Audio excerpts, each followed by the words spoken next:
Well, that was weird. It just said an error occurred, and then it kicked me out. So, sorry about that, you guys. Make sure y'all express yourself by hitting that like button once again. And I guess we'll continue. Give me 1 second. Let me edit the name of it, I guess. Hopefully that doesn't happen again. That was weird. It just said an error occurred and just stopped the stream. That's never happened before. Not like that, at least. Yeah, hold on.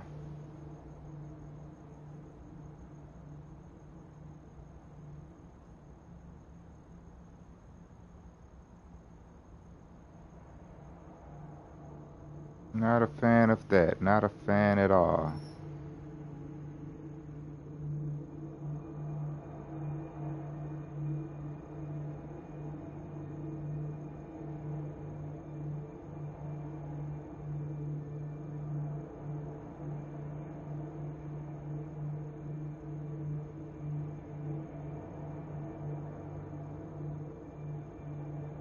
Venom Twins, what's up, bro? Appreciate you coming through. I don't know if you just caught it, but my stream just went down. I just brought it back up. But we're back. Alright, so we're gonna say maybe you're right, maybe he's right, maybe we shouldn't just try to talk our way in. Yeah, maybe you're right. Of course I am. So what else you got? Do your shadowy skulky thing? How about you do your shadowy skulky thing? Maybe you can find some way to let me in from the inside. Shadowy skulky thingy? Jesus, kid. Childish phrasing aside, it's a good enough as an approach as any, I guess.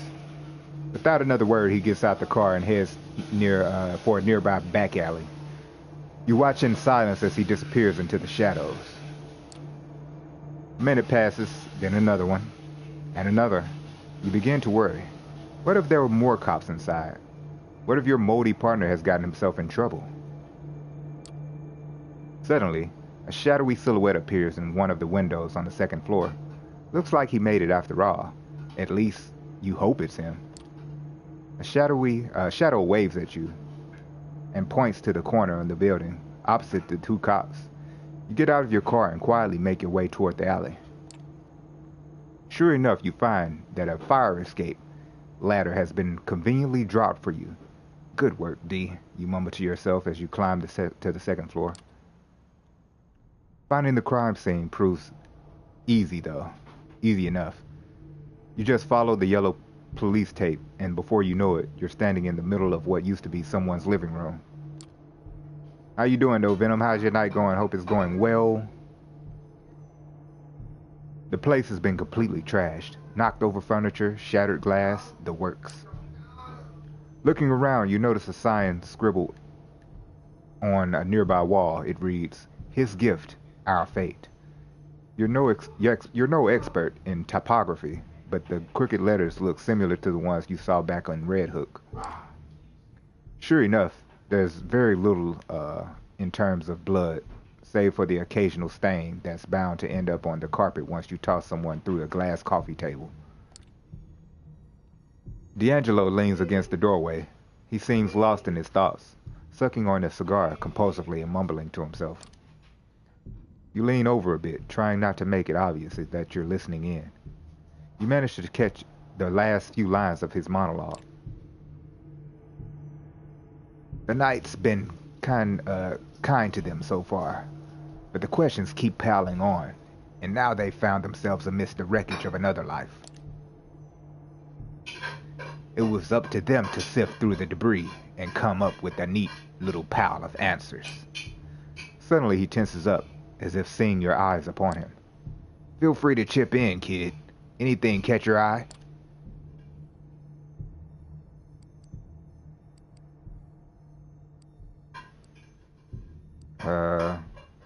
No blood, same as before.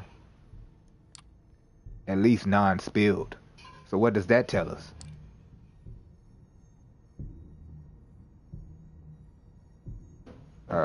Might be the kindred we're after. That this was a feeding? That the killer is kindred? Might be the one we're after. Might doesn't make right. So let's not make assumptions until we see the body. Still, the pattern is consistent. God damn it. I hate where this is going.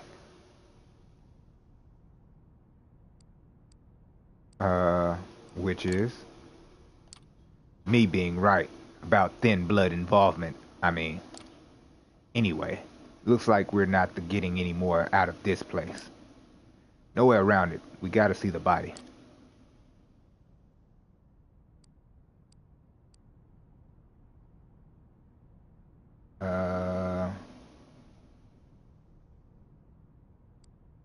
Sure, might as well be prudent. In for a penny, in for a pound. Might as well be prudent. My thoughts exactly. The Dustborn have it bad as it is. If I'm going to accuse one of them breaching the Masquerade, I wanted solid evidence. And I mean rock fucking solid. Luckily for us, I might know someone who could get us an audience with our dearly departed. To your surprise, he pulls out a cell phone and a busted old clamshell. He flips it open and spends a good minute browsing through the contacts, muttering to himself. Finally, he makes a call. Hey, you know who this is? Yeah, the favor you owe me? Time to deliver. Listen, I know you got a fresh one. The murder in Bed-Stuy. I need to take a look. Yes, now. Yeah, you'd better. With that, he hangs up and gives you his trademark weary smile. A wry smile. Aren't cell phones? What? Are we good? So, are we good?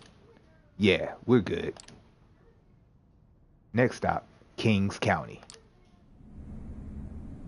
Kings County, the bleeding heart of Brooklyn. It's beating as hard as ever, with ambulance after ambulance bringing in sick and wounded New Yorkers to be pumped through the tight arteries of the healthcare system. It's a dangerous place for a kindred to show their face, incessantly crowded and full of people who specialize in noticing all sorts of physical afflictions, especially the sort of that make up the very essence of a vampire's existence, for instance, death. Thankfully, your business here tonight keeps you away from the hectic human hive of the ER. Instead, you follow D'Angelo to a relatively quiet part of the underground parking lot that's closest to your current point of interest, the Kings County Morgue. Having found yourself a convenient and suitably unlit spot near the hospital wall, you wait patiently for D'Angelo's contact to appear. Every now and then, you glance over at the undead gumshoe as if to make sure his moldy mug isn't showing any signs of worry. It isn't. Or, at least he's very good at hiding it. Finally, after 30 minutes or so, a lone figure emerges from a side entrance. As the human-shaped shadow walks by, you're quick to recognize him as the EMT you saw back in the murder site. Clearly nervous, the 20-something-year-old redhead can't seem to help but look back and make sure no one is following him. Finally, he stops and lights up a cigarette. Without even looking in your direction, he takes a puff and exclaims, seemingly to no one in particular, "Room 112. You got 20 minutes." D'Angelo speaks without looking at you. "That's our cue." You follow the Fang detective through the same door the EMT walked out of. Luckily, this wing of the hospital seems unusually empty. Still, the confidence with which D'Angelo makes his way through the white and green corridors makes it clear. He's been here before.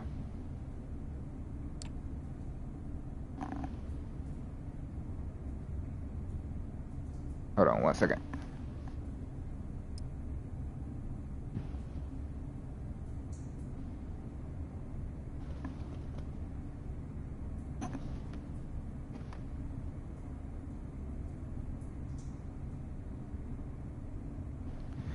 All right.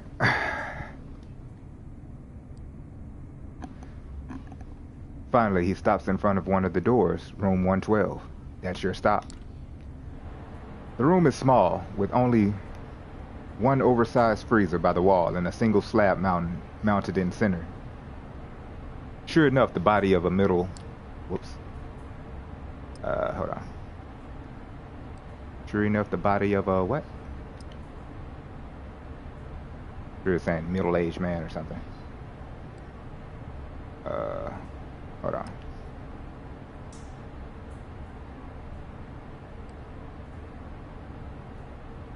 Yeah, sure enough, the body of a middle-aged man. Sorry, yeah.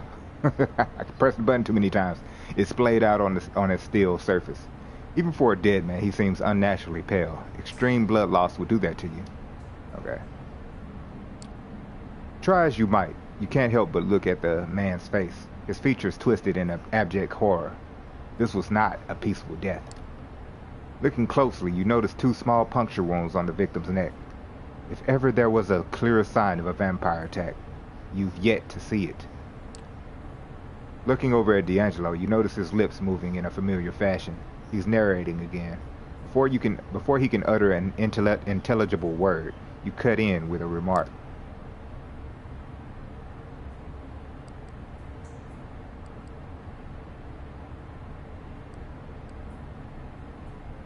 Sucked dry just like the last one. Yeah, I'm guessing you noticed the teeth marks as well. He points at 2 barely visible marks on the victim's neck. Dead giveaway. Fuck. As if on cue, the door swings open. A tired-looking man with a stethoscope around his neck walks in. With his eyes fixed on the clipboard, he doesn't appear to notice you, yet.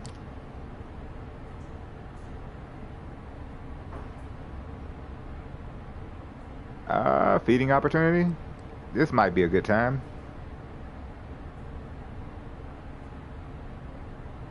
Yeah. Letting your instincts take over, you pounce on the unsuspecting doctor, plunging your fangs into his aorta. The precious liquids taste sickeningly sweet. The good doctor has been getting high on his own supply. Damn, hot doc.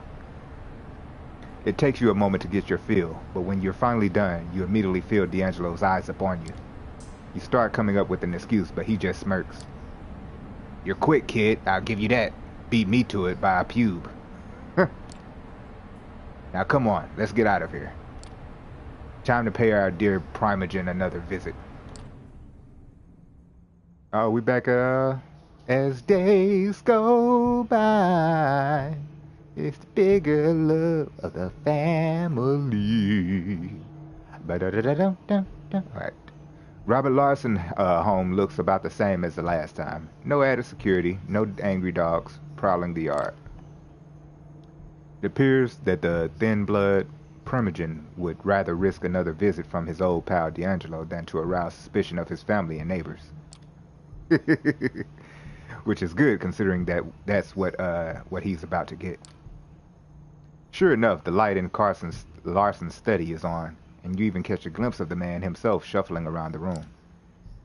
You look over to D'Angelo, wondering how you're going to get Larson's attention at this time. Without a single word, D'Angelo walks over to a nearby street lamp and leans against it, making sure he's visible to any and all who happen to look. Looks like time for subtlety is over. It only takes a couple minutes for Larson to It only takes a couple of minutes for Larson to take notice. You see him lean against the window and storm out of the room. In mere seconds, he's out in front of and in D'Angelo's face. Listen to me, you moldy fuck. I've had just about enough of your shit. You want to pester me? Fine. But leave my family out of it. For a moment, D'Angelo just stands there, motionless, allowing Larson to get his frustrations out. Suddenly, he grabs the thin blood by the collar, lifts him off the ground, and smashes his back against the lamppost. Are you finished? All right. Now you listen to me, and listen good. You think I'm enjoying this? You think I like to do you think I got nothing better to do than hang around this little puppet theater you've made for yourself? Now, either you give me a lead I can follow, or I'll start remembering things you'd rather forget. For the first time since you've met him, Larson looks speechless, his eyes wide with fear. He can only mutter under his breath. You wouldn't dare. Try me. Cue awkward silence. You stand there, shifting your eyes from one vampire to the other. Guess it's time to either press the advantage or play the good cop.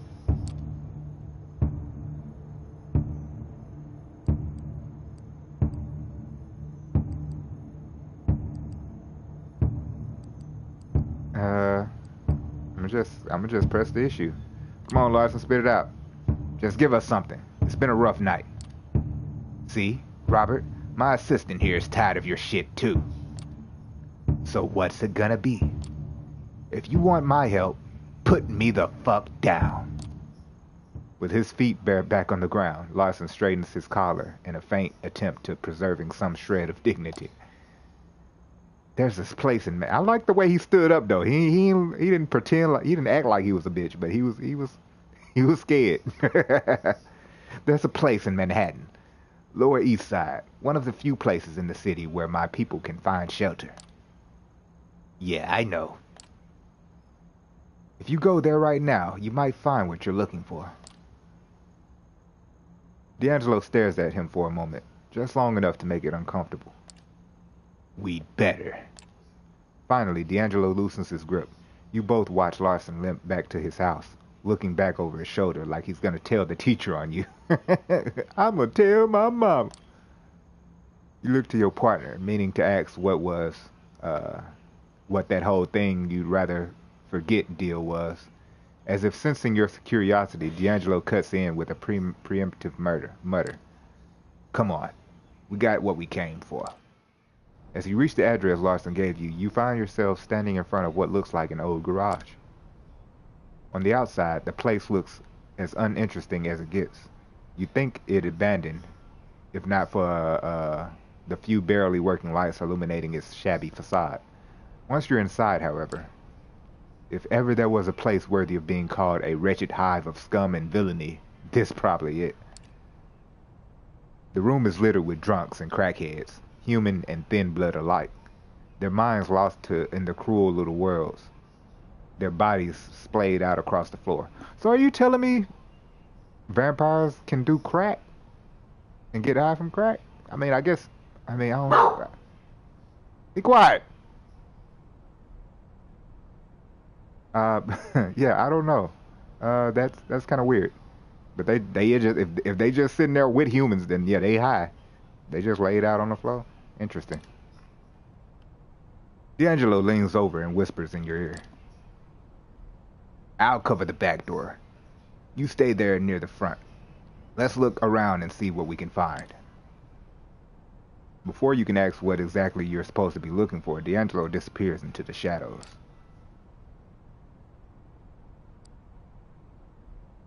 Alright, I don't want to use my powers yet because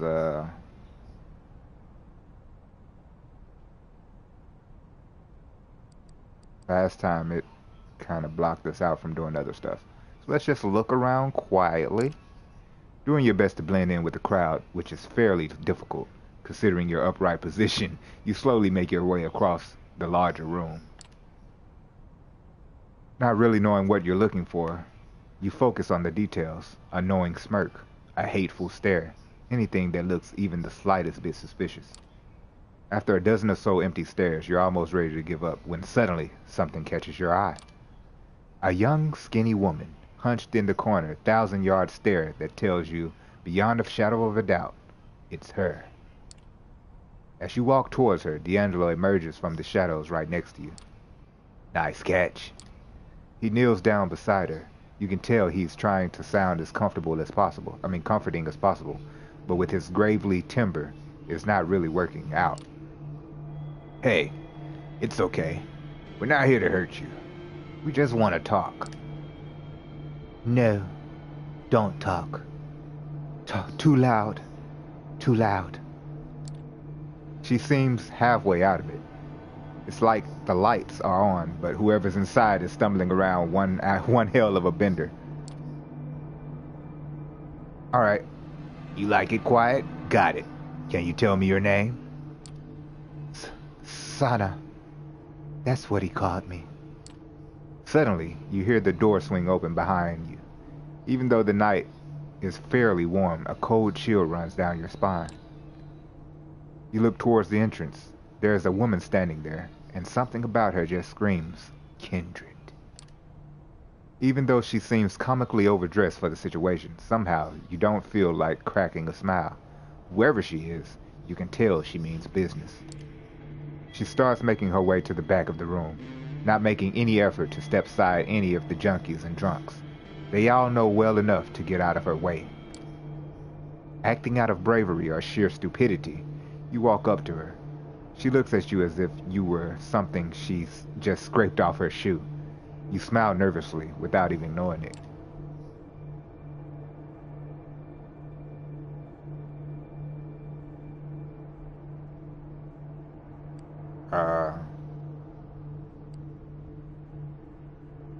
These are all stupid questions if she looks like she's somebody. This sounds like you about to hit on her, so we ain't gonna do that. Hold it, what's your business here? That's too authoritative, like she would probably want to smack you down. Hello there, and who might you be? That sounds like, I don't know, that sounds bad too. Like, I don't know who the fuck you are. Who are you?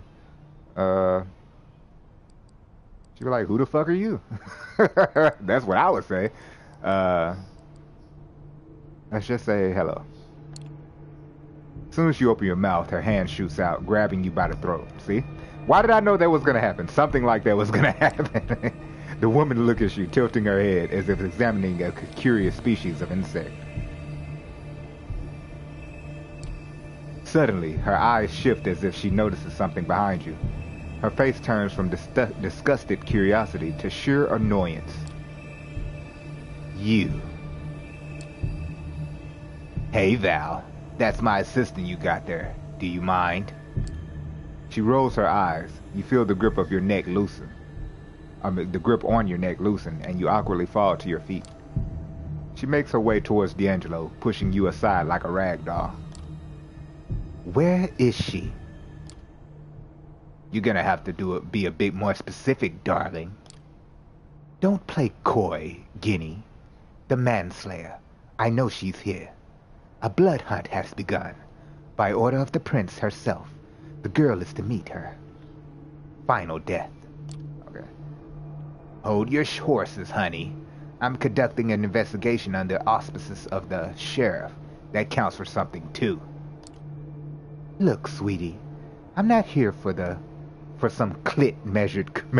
Oh, wait a minute. Wait, let me get this sentence together. I'm not here for some clit measuring contest. You want this to get ugly, be my guest. Otherwise, I suggest you step aside and let me do my job. All right, Valerie. By all means. Now you just go ahead. Well, I know, right? Did she come out with big clit energy? Like, you don't mess with her.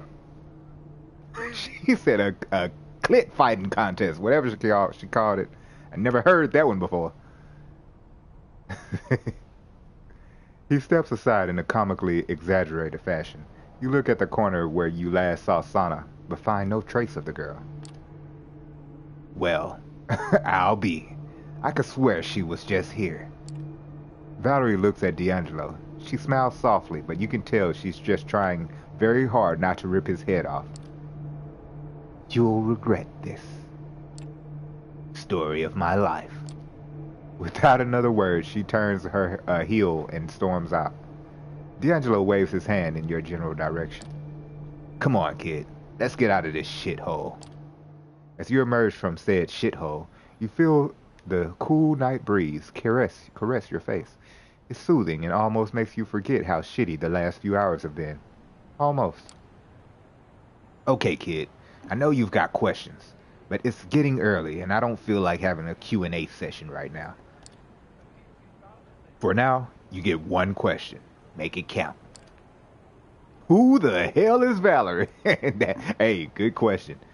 Do you know where the girl went? What do we do now? Let me see. See, these are all decent questions. He probably doesn't know where the girl went. And this seems like the best question to ask. I mean, what do we do now? He could tell us that later. Who the hell is Valerie? Valerie, huh? So who the hell is she? She's a scourge, kid. Part enforcer, part assassin, all around pain in the ass. If she finds that girl before we do, we'll never find out why she did what she did. And before you ask, yes, we've run into each other in the past. No, I don't feel like talking about it. Okay? Alright, kid. I don't know about you, but I'm turning in. I'll figure some stuff out and keep looking for our girl. Feel free to swing by the office in a night or two. And with that, he stumbles off into the distance, not even bothering to keep to the shadows. Can't say you blame him. It really has been a rough night. All right, Valerie. Guess we can rest up.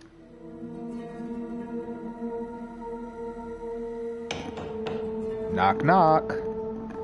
You'd ask who's there, but you don't know if the sheriff of the New York City would play along. He probably won't. When you open the door, you see him toying with the car keys he's holding in his hand. Ready to go, fledgling? You don't feel like it, but you give him a nod nevertheless. Excellent. Stay close. He leads you down to the vehicle he's parked nearby. Once again, he takes the wheel, literally and figuratively. Everything inside is just the way you remember it, down to the rearview mirror reflecting the intense stare of your guide. However, the trip itself feels notably different. The last time Kadir drove you around, he was forcibly dragging you away from your old life. This time, he's pulling you back into it. Let me tell you how it's going to go. As I've said, I've arranged a meeting between you and your kin. It's going to take place somewhere you should know very well. I'll watch over you two from a safe distance to make sure you adhere to the rules. You should know those very well, but I'll reiterate just so you can't ever say I didn't warn you. Don't do anything that would violate the routes of contact. I will know. Do treat it as the last time you two will meet. Take this chance to wrap everything up. Here's your story. You're fine. Found yourself at a crossroads. Decided to radically change your life and move out of the city. The subway is unbearable. The rent is too high. They've heard it all. However, you wouldn't leave for good without saying farewell to the only person who cared. He gives you a compassionate stare. It's going to leave a scar, boy, but a true artist knows those are not something to hide, but to display with pride. You're a fresh corpse. People you meet can still leave a mark on you. One night, a long time from now, you'll realize you miss collecting new wounds. The car makes a sudden turn. I'll leave the finer details to you. Just be so kind and don't make me regret it. You can sense he's going out of his way for you, but doesn't try to force you into gratitude by stating it plainly. If you know, you know. He'll see if you are worthy of his aid. We're here. You take a look around and recognize your destination. He was right. It is a familiar place. It's right. It's right next to the exhibition space, the one where you met your future sire. This is where you saw Emma for the last time. This is where they last saw poor B-Rhy. Who knows whatever might have happened to him? That's what your sister is trying to figure out. I took the liberty of messaging her in your stead. She's up there, waiting for you to come and explain yourself. He turns off the engine and relaxes comfortably in his seat. You silently leave the car and head straight for the exhibition space. The elevator ride up doesn't seem to end. After what feels like 5 hours but in reality is closer to 30 seconds, you finally reach your floor. Sister! Em is standing there, looking at the painting, trying to act carefree, but is holding onto her little bag. Holding onto her bag a little too tightly. When she hears your footsteps, she's startled. Then she sees you, and her eyes immediately fill with tears. She runs up to you and gives you a hearty hug. God damn it, B-Rhy! God damn it! You stay in her arms silent for a little while. The bonds of blood run deep. This feels right. You're so cold. What happened to you? You look into her eyes and start searching your heart for a lie that would satisfy her, if only a little bit.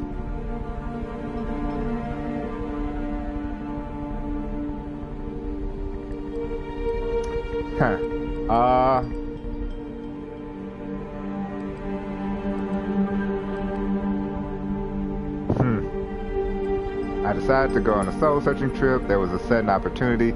These all sound like lame lies. I could just say I love you, but then she's gonna know something is wrong.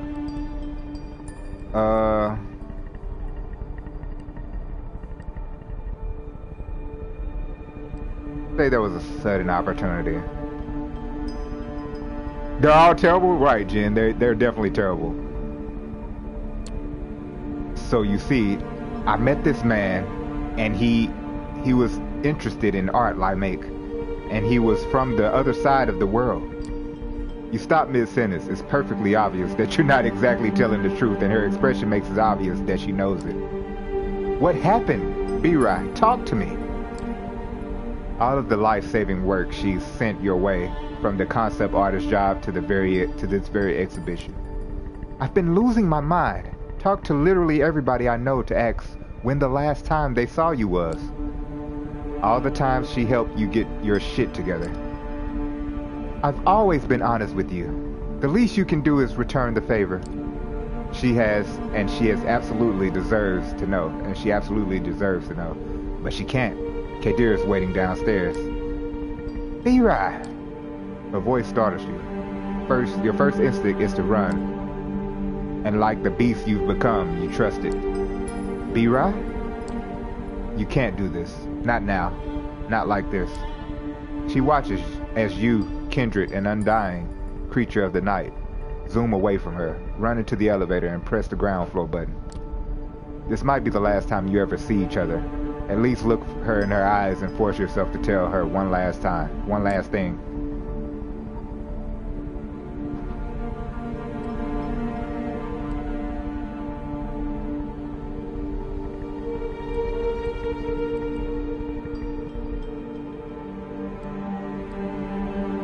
I'll send you a message. I think that's the best thing to tell her. I'll contact you one day and explain everything. She's too stunned to react as the elevator doors close. You slide down the wall, hiding your face in your arms. You find your own priorities disgusting, but what gets you down the most is not the fact that you failed to give closure to the only person you cared about. She about to have everybody looking for you. I hope not. Because you know Kadir don't play no games. He gonna kill her and me probably. It's more that you failed to make this farewell beautiful. It makes you feel like a failure of an artist. Even express yourself through the canvas of your life. You're still stuck in your old ways. But you know M. She'll take the pain you've caused her and use it to make art that resonates, that sells. What if authentic trauma is the best gift you could find to repay all her generosity? Jesus Christ, you're disgusting. If you consider all of those emotions commodities, no wonder you're a failure as an artist. Jeez, don't be so harsh on yourself. The elevator doors open. Better run while she's still up there. Back to Kadir's car. Once you close the door, he instantly puts his foot on the gas pedal. Walking off the pitch with no regrets?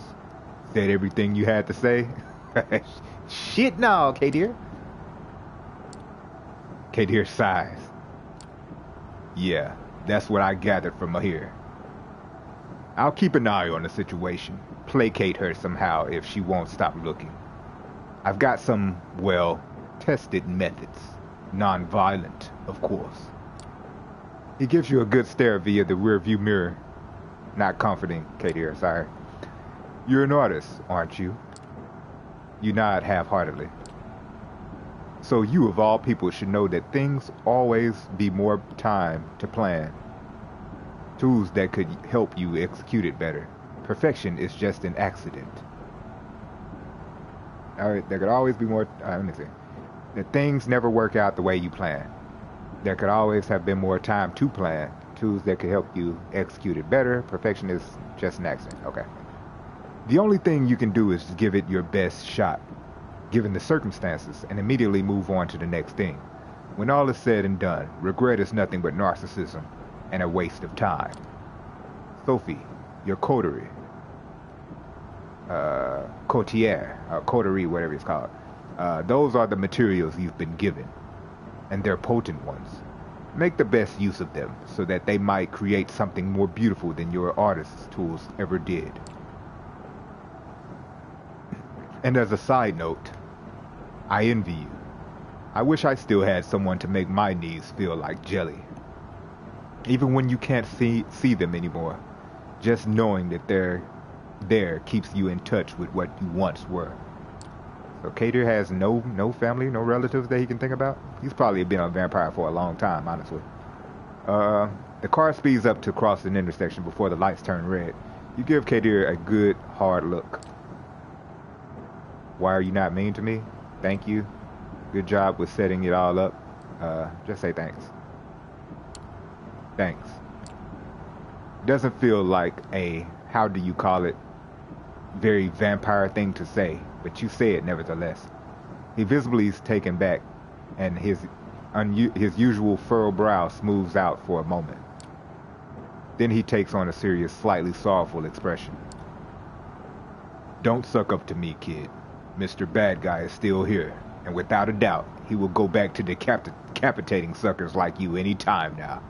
Well, yeah, you just ruined the moment, Kadir. Thank you. The car starts slowing down. We're here. You look out the window and see your haven. Take care. I'll see you around. Just pray I don't have to see you too often. You leave the car and start walking to your haven, thinking about Kadir. Can't say you're fond of him.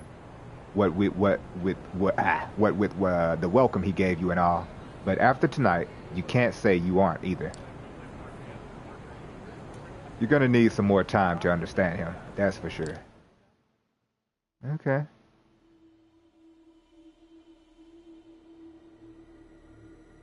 So we can continue with D'Angelo. As you leave your haven, hold on. A homeless man bumps into you. You turn after him, but he blends into the crowd before you can even get a good look at his face. Instinctively, you check your pocket. A note. Looking at Manhattan Bridge. Come over D. Okay, let's do it. Knowing there are only so many places good enough to view of the Manhattan Bridge, you decide to check the ones that aren't likely to be crowded at this time of night. It doesn't take long for you to hit the jackpot, James Carousel. As you're walking along the pier, you notice a lonely figure sitting on a beach, steel flask in hand, his legs up on the railing. Soon enough, you hear a familiar voice.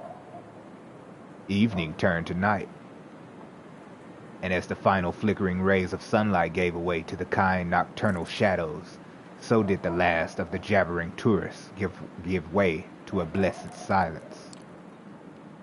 And yet, I couldn't shake the feeling. Pausing mid-sentence, he leans back over the bench backrest and looks straight at you. Upside down, his face looks even creepier than usual. That I wasn't alone. What's in the flask? If he narrates, that's his thing. We ain't gotta ask him that. What you drinking on? That flask. Is that what I think it is? Depends on what you think. It's a little something from my private reserve. I call it the drunken sailor, because that's probably where it came from. Good one. He takes a sip, then points the flask in your general direction. Want some? Sure, why not? Sure, why not? Oh. You take the flask and take a swig. It's blood, all of some of which you recognize, while others you probably don't want to know. That's the spirit. Now that you're good and soused? Yeah. There's something I've been meaning to tell you. There's been another one. Killing, down by the docks. Same MO? The blood, the graffiti? Yep. It was our gal, alright. Victim sucked dry, same as before. Another sign on the wall. Something about impending doom and, oh Lord, he coming. The particulars escaped me. You know, that night I saw her. She looked so frail, so innocent. Deep inside, I was hoping she'd be spooked, get out of town, that maybe, just maybe, that would be the end of it. But that's me, you know. Optimistic. Hopelessly optimistic.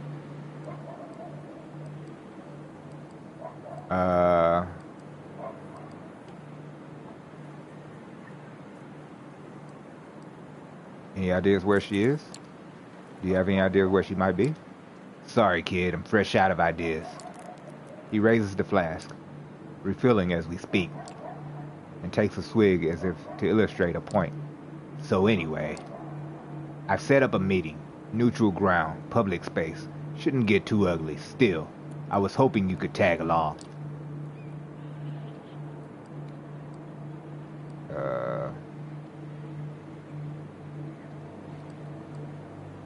Who are we meeting? Okay, who are we meeting? He takes another compulsive swig. Better strap in, 'cause this one's a doozy. Am I meeting your parents? Can't be that bad. Oh, come on, it can't be that bad. Who are we meeting? Valerie. I kind of figured that. I'm sorry, I must have missed. He's like, I'm sorry, what? That murderous bitch from the last time? Better put that flask down.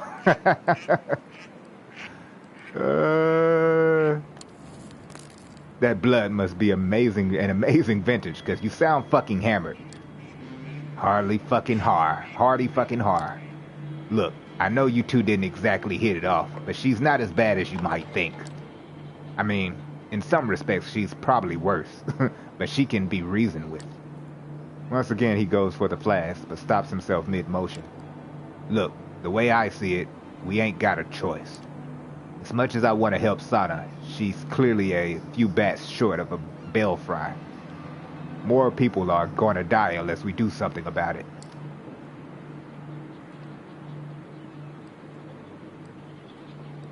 I get it. Lesser of two evils. Alright, fine. I get it. Lesser of two evils. Lead the way then. I like your attitude, kid. I know it sucks, but hey, if there's one thing life has taught me, you don't always get what you want. Noticeably proud of his words of wisdom, he tries to top him off with one last swig. A single drop falls between his crooked teeth. He looks at the empty flask with the utmost contempt. Well, ain't that fucking poignant. Muttering in a curse under his breath, he makes a valiant effort to get up off the beach. As he staggers, struggling to remain upright, you offer your shoulder to lean on. He shoots you a smile that is crooked as his is affectionate.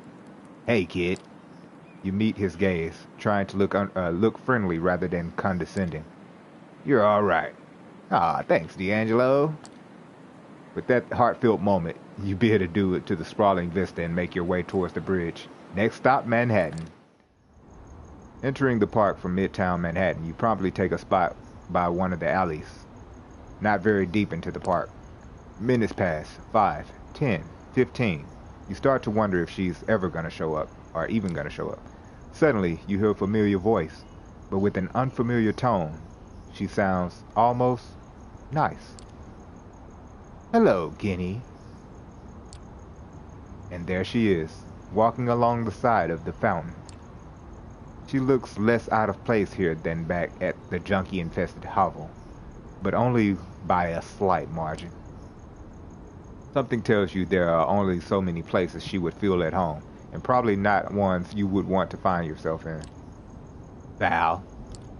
She glances over at you, barely noting your presence. Sorry about the last time. Nothing personal. You understand. When I get caught up in the moment, I can get a bit intense. No shit. I can attest to that. You know what? Let's not even provoke it. Let's get down to business. Let's get down to business. Play nice, you two. We have some business to discuss. All work and no play, huh? Why not? She turns to D'Angelo and flutters her eyelashes. You can tell she doesn't see you as her equal, but this comes hither routine is getting kind of unnerving. Lay it on me, sugar.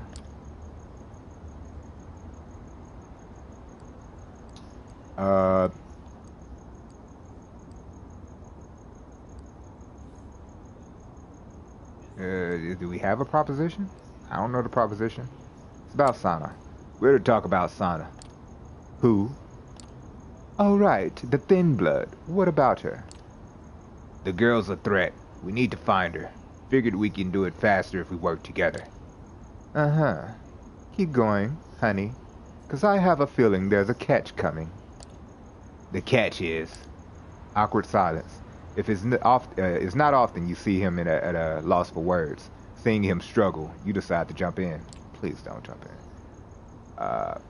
Don't be a murderous bitch.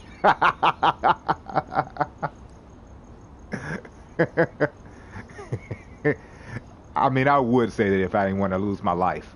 But we're gonna be nice. We want her alive. We want the girl to stay alive. See, now that's a deal breaker right there, sugar. That is not a good idea, exactly. If you want me to even consider it, you'll have to sweeten the pot. Once again, she turns to D'Angelo. And I bet tall, dark, and handsome over here might have some ideas. You want to cook? Don't mess with her. She will kill you. Just tell us what you want. I don't like where this is going. Just tell us what you want. Oh, you're no fun anymore. She wants a higher profile target. To show off to the prince what a good little Scrooge she is. A scourge she is. That all you care about nowadays, huh? Playing the game, climbing the ranks. A smile creeps onto her lips. You can tell it's forced. D'Angelo definitely knows how to get under her skin. That's my guinea. A big old brain and a heart to match. Once again, she turns to you. I knew right away he tried to help this girl. He does love him a damsel in distress. But you, I'm still not sure what your angle is.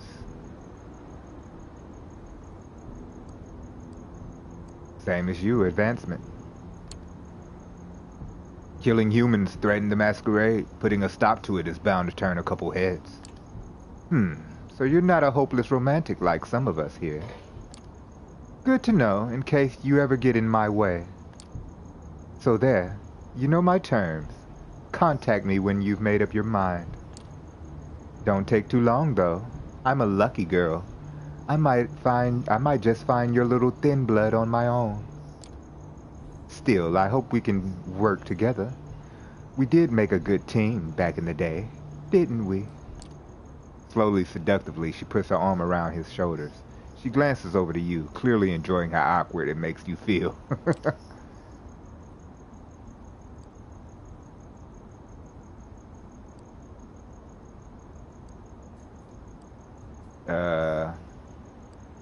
He said he didn't want to talk about it. You have a thing for a Nosferatu? You really have a thing for the hidden, don't you? My things are none of your concern, sugar. Anyway. Well, can't be nice. Can't even have conversation with her. I bet everything I said she would have said something smart. Withdrawing from the strange half-embrace, she flicks D'Angelo's nose gently with their index finger. Almost instantly, she turns from flirtatious to dispassionate. However this plays out, I have a feeling we'll meet again, sooner than later. Until then. Without sparing you another glance, she disappears down an unlit park alley. D'Angelo watches her go. The look on his face, a mixture of longing and guilt, is borderline comical. Finally, he turns back towards you, as if breaking some spell he was under. Well, that could have gone a lot worse. We clearly they were a thing. A higher profile target? What did you mean by a higher profile target? It's not what, it's whom. She wants me to give her Larson. Why would she want Larson? Larson? Why would she want him? He's a primogen, remember? A weak one, but still.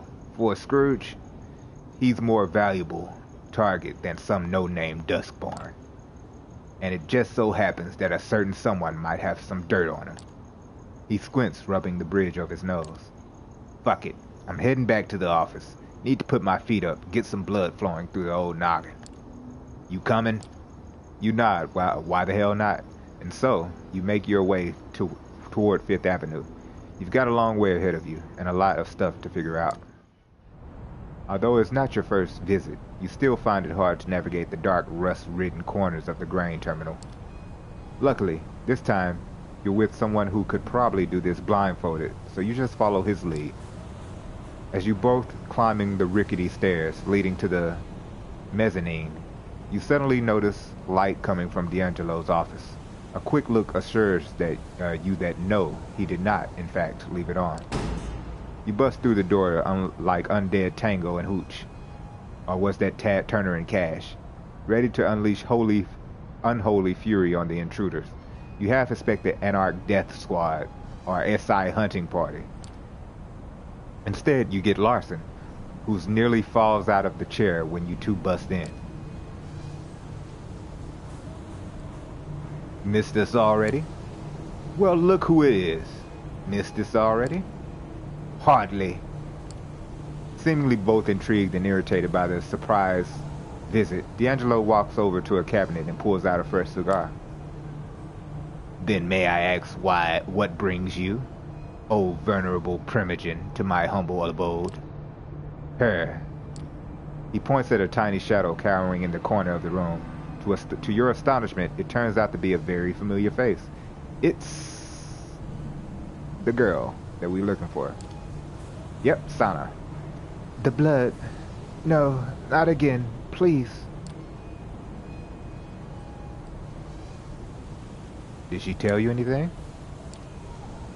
She just keep babbling about blood and signs and all this nonsense. She came to my house, probably figured out who I was, thought I could help. But honestly, I have no idea what to do with her. I mean, I should turn her into the prince, but that's just another strike against my people. Then again, I can't just set her loose, not after what she did. Fuck, D'Angelo. You can tell that I'm desperate and my first instinct was to come to you. No, Larson. I would attribute that decision to what's left on your common sense. He leans over to you. Hey, kid. I think we should call it a night. Just give me some time to talk to the girl. Maybe I'll get through to her somehow. The sign. It's always there. Though I ain't holding my breath. Honestly, you're glad to leave him to it. Spending the night in a small room with a tiny serial killer somehow doesn't seem too appealing. Yeah, I agree. Still, you're hoping D'Angelo would be alright. He got some tough choices ahead of him. Alright, hope we see you again, D'Angelo. Hope you don't die. I guess we can rest now?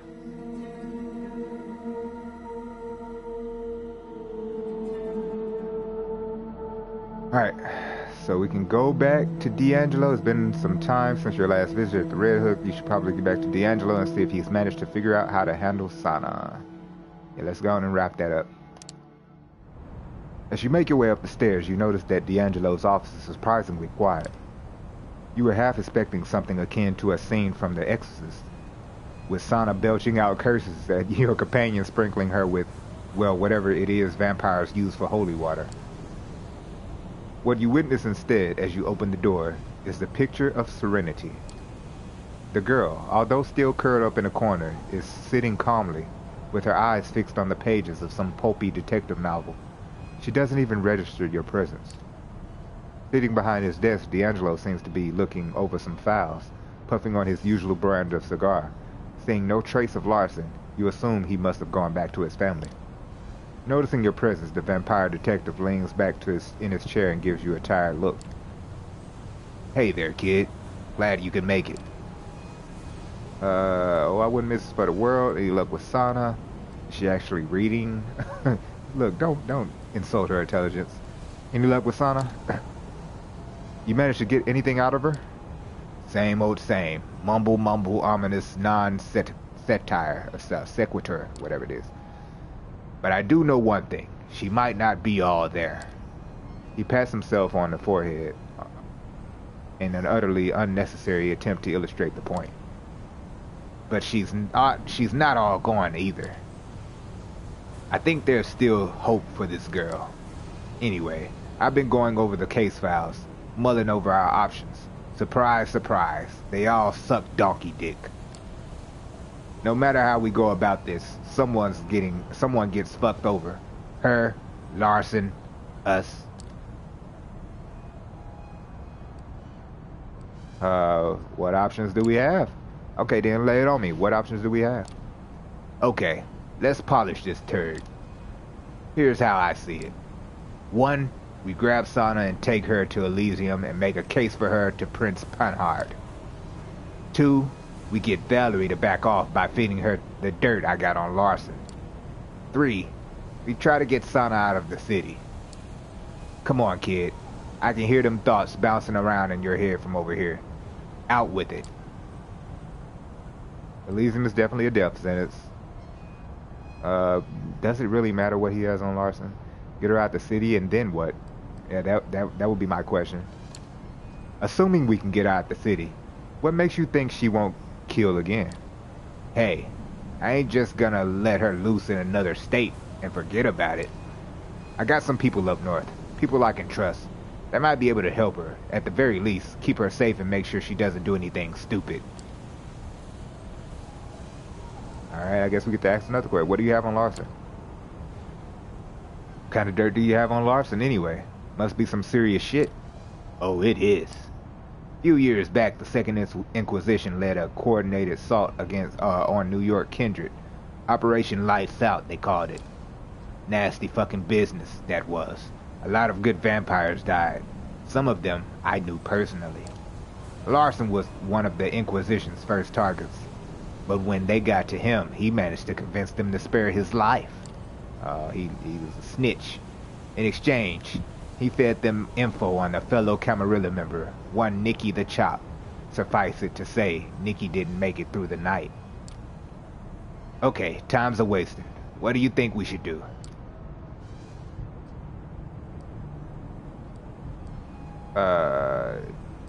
It's not my choice to make. That's what I told him. D'Angelo looks like he sells the best meth out of Utah, bro. We were in in one of those areas with the crackheads and the drunks, so I wouldn't doubt it, dog. What's up, Perk, though? How you doing, bro? Appreciate you coming through. How your night going? How the fam doing? How the kids doing? It really ain't my choice to make, but he's probably gonna tell me. You're letting me decide? Wait, you're letting me make the call? Look, kid, I've been at it all day, mulling it over, and and all I got for my trouble was a splitting headache. I just don't care anymore. All I'm asking for is your honest opinion. Just pick one and make a case. Convince me that it's the right thing to do, or at least the wrong. At least. So, one more time. Bring the girl to Elysium, trade her life for Larson's, or sneak her out of the town. Which one will you go with? I'm good, family. B-Day tomorrow. Hey, that's what's up. Happy birthday, Perk. So I know you getting fucked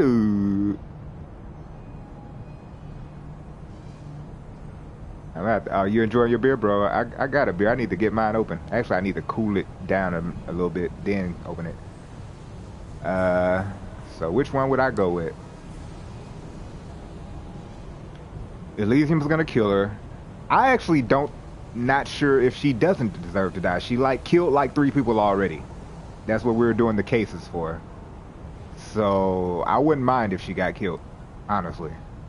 Larson, I really don't care if he gets killed either, though. Honestly, I think that would be entertaining for me, personally. Getting her out of the city, I don't think that's an option. I don't want to do that. Like, why would we let her go? Just because he thinks she can get some help? Nah, I don't trust that.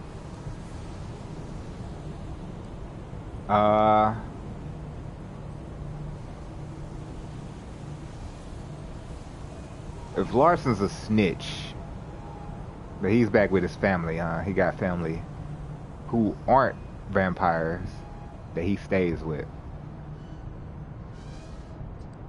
One of the two.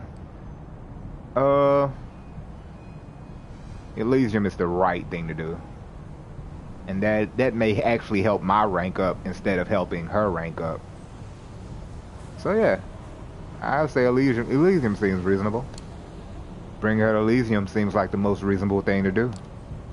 And the cruelest, or at the very least, the most risky. If we can't convince Panhard to give Sana a shot, the girl's as good as dead.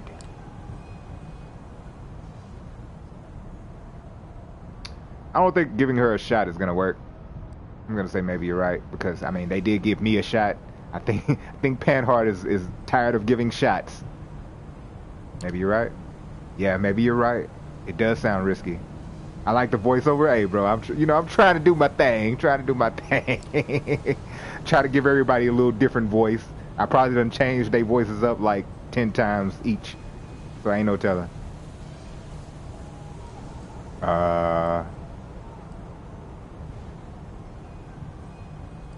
Alright then, if we can't do that, let's get Larson. The way I see it, Larson's had it coming. Let him answer for what he did. Tell it to his wife and kids. Look, I'll be the first to admit, Larson's ain't no saint. Let's not pretend throwing him to the wolves will make us sprouting angel wings. Alright? There's always collateral damage. It's still the lesser evil. I agree. And if we let her go, then what happens to us? You fool. Is it the lesser evil, though? That's my question. Like, the girl killed, like, 3 people.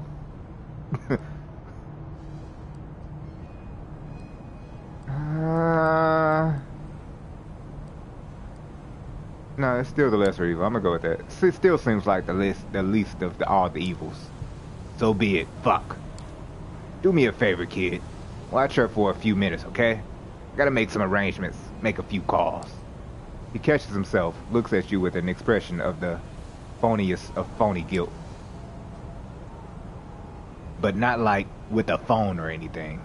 Cause, you know, that would make me a naughty boy, which I'm clearly not. He walks out the office through the frosted windows. You see him instantly go for his clamshell phone. Screw it. Does it really make a difference at this point? You turn to the girl who still has her nose in the book. Kid's gonna be missing a dad? Yeah. I mean, but they're technically already missing a dad. He's a vampire. His kids aren't. So it's like, they don't know that he's already dead. I mean, he's already dead.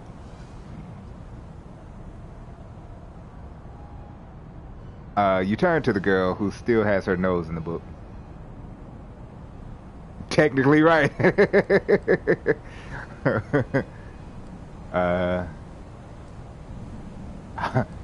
What should we say to this killer? Hell of a week, huh? You doing all your murders and stuff? Yeah, let me poke the burr. Hell of a week, huh? She looks up from the book and her eyes glaze over. Hell. A shiver runs down your spine. You decide it's best to leave her to her reading and spend the next few minutes in a complete silence. See, you can't let that girl walk around. You gotta kill her. Finally, D'Angelo staggers back into the room. Alright, I've set up a meeting with Valerie. Once we give her the evidence, she'll promise to look the other way. I don't think she's lying. He walks over to Sana and crouches behind her. Speaking softly, he takes the book out of her hands and gently strokes her head. Hey, darling. I need you to listen very carefully. There's a man coming to take you somewhere safe. You'll know it's him, 'cause he'll say my name. Remember my name? She squints, trying her best to concentrate. D'Angelo. Close enough. Something akin to a smile creeps on her face. It's as close to happy as you've seen her. Gift, not hurt. D'Angelo returns her smile. You're welcome. He turns to you, putting his serious face back on. He nods. Looks like it's time to go. Or look like it's go time. You follow D'Angelo through the streets of Brooklyn. He seems preoccupied and lets out one of his trademark mutters every once in a while. Second time around. It suddenly occurs to you that he never told you where you're supposed to be meeting Valerie. Still, you let the matter rest for now. You'll know soon enough. A few blocks further and you find yourself in an all too familiar area. You give D'Angelo a confused look as he stops in front of Larson's family home. Oh, he's just gonna get killed right in front of his kids? A little dark, don't you think? All the lights are out. It doesn't look like there's anyone in at the moment. Okay, nobody's at the house. What about Larson's family? You don't think Larson's family might be a problem? They would be if they were here. Something tells me someone might have called them a while back. Something about the wife's parents being in an accident. Shitty move, but it beats the alternative. Oh, you're just gonna kill him like that? If I were to guess, Larson probably just dropped them off at the airport. Should be back shortly. Come on, let's get inside. Standing on the porch, you scan the area, trying to look as casual as possible, while D'Angelo takes his time picking the lock. A few minutes later, you're making your way up the stairs leading to Larson's office. You have to say, it's one hell of a nice house, certainly better than any hovel you've ever lived in. Considering the hand life has dealt him, Larson certainly made the best of it. Damn, that's cold. It is, bro. They just lied to the man, sent his family off on a plane to go see about somebody. They're gonna get there and be like, what you here for? I heard you been in an accident. Who the hell you hear that from? Then it's gonna be like, dun, dun, dun. They're gonna call home. Larson's gonna already be dead. As you step into the office, D'Angelo makes him comfortable in Larson's chair. He looks over to the alarm clock sitting on the desk. Shouldn't be too long now. True to his words, a few minutes later, you hear someone fumbling with the locks downstairs. A murdered case, and several panicked steps later, Larson appears at the door to his office. Jesus fucking Christ! I thought I was being robbed! Talk about traumatized, right? He lets out a sigh of relief. It's very convincing. You can tell he's had a lot of practice. You're really pushing it, D'Angelo. There better be a good reason for this. Oh, there is. Time to pay the piper. Actually, we are here to rob you. Basically. I do like the on the nose of it, yeah. Rob you of your life. No, we ain't gonna. We just say there is. There is, D. You want to do the honors? Hope I'm not late for the main attraction. The three of you turn toward the door in such perfect unison. This almost looks choreographed. You see Valerie standing in the doorway. What the fuck? What she's doing here? Without uttering a single word, D'Angelo pulls out a tape recorder. He holds it up for everyone to see. D'Angelo, what are you... No, you wouldn't dare. At the press of a button, the device sputters to life. The recording is short and to the point. You can clearly recognize Larson's voice, telling a mutual friend where to find Nikki the Chop. The context does the rest. Thanks, Skinny. That's all I needed. She walks up to Larson and puts a hand on his shoulder. The thin blood looks completely deflated. His mouth words and shakes as if he was about to cry. For as much of an asshole as he's been to you, it's hard not to feel sorry for him. Okay, sweetie. We can do this the easy way or the hard way. Why does everyone want to go with that line? Anyway, the first way to go is like this. I take you to the prince, let you state your case, and you accept whatever punishment is given. Or we can get it over with here and now and leave a nasty stain for your wife to clean up. Damn, Valerie! The thin blood primogen gives her a look of utter defeat. You can tell he's made his choice. Before they both leave, he takes one final look at D'Angelo. You killed me, D'Angelo. You fucking killed me. I want you to know that. D'Angelo looks him dead in the eye. They keep at it for a few seconds, silent, unflinching.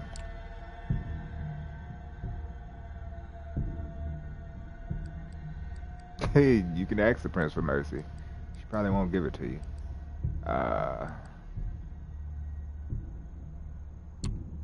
Beg the prince for mercy. Who knows? Maybe she'll listen. Oh, I will. And she'll listen.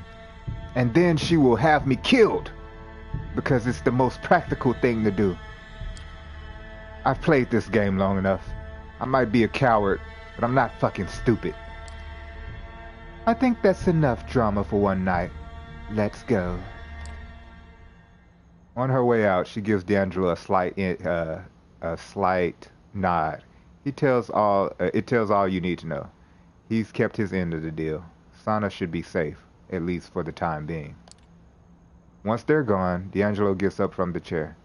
He picks a framed family photo up off the desk and stares at it in silence. Finally, he puts it back and nods at you. Time to head back.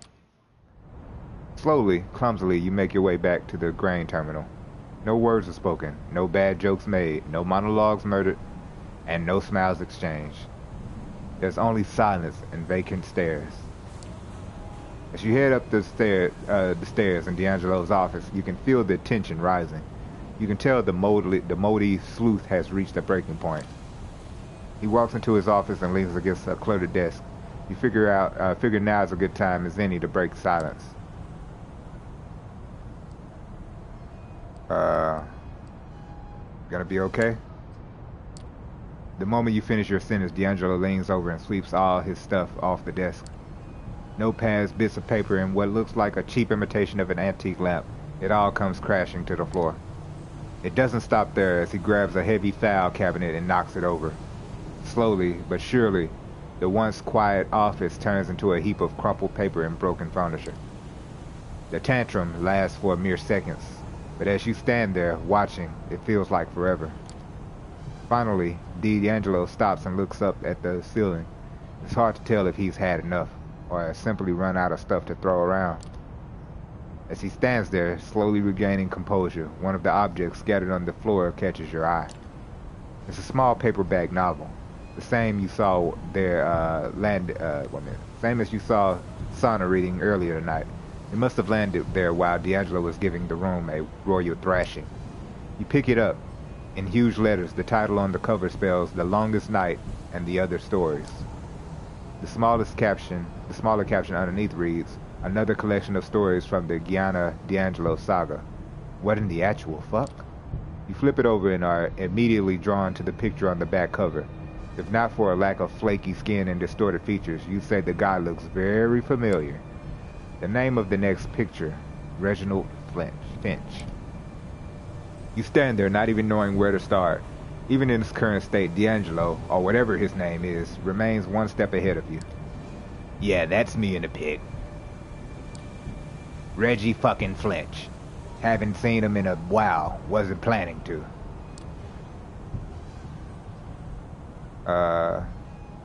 You took on the name of your character?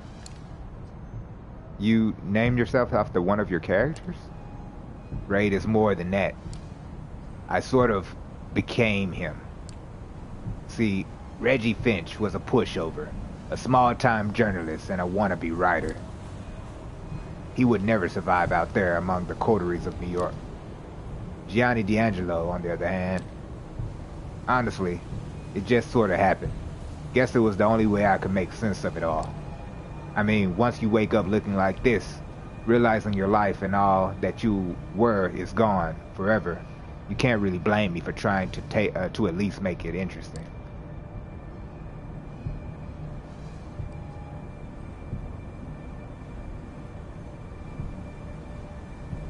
I mean, he's still a pushover though. Like, he's been pushed over even as a D'Angelo. So it's not really that you changed.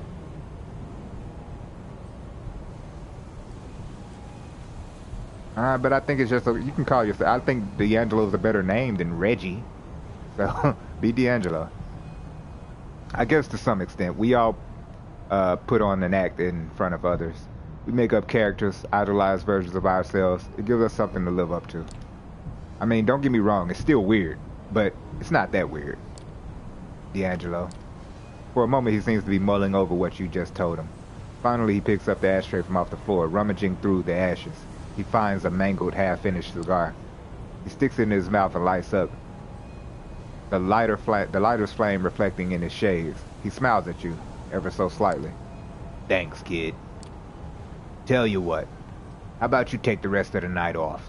I need some time to get my shit in order. Starting with this office. Some dumb assholes made one of a hell of a mess. You smile and nod. He nods back. I'll be seeing you. And so you leave him to his thoughts. No way to be sure, but you have a feeling he's gonna be alright. Oh, we got a trophy.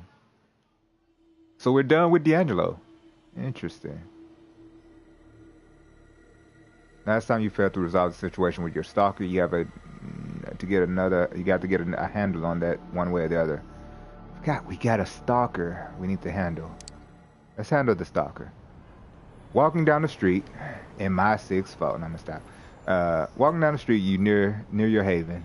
You suddenly spot a young, disheveled woman leaning against a wall.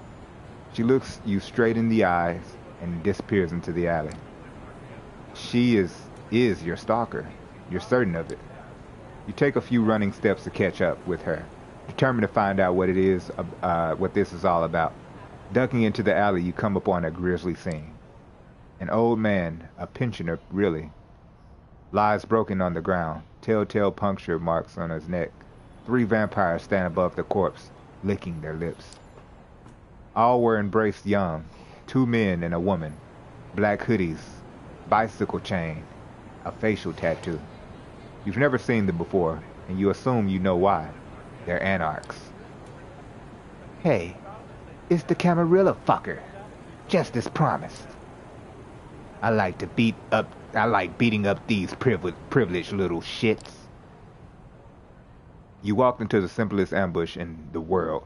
The woman you saw briefly at the mouth of the alley is nowhere in sight. Perhaps that shouldn't be surprising given her obvious powers of invisibility. Okay, if it's a setup, we can't talk him out of it. Run away, say bye. I'll beat you up. Can't they catch me if I'm trying to run fast? Let's see if I'm faster than them.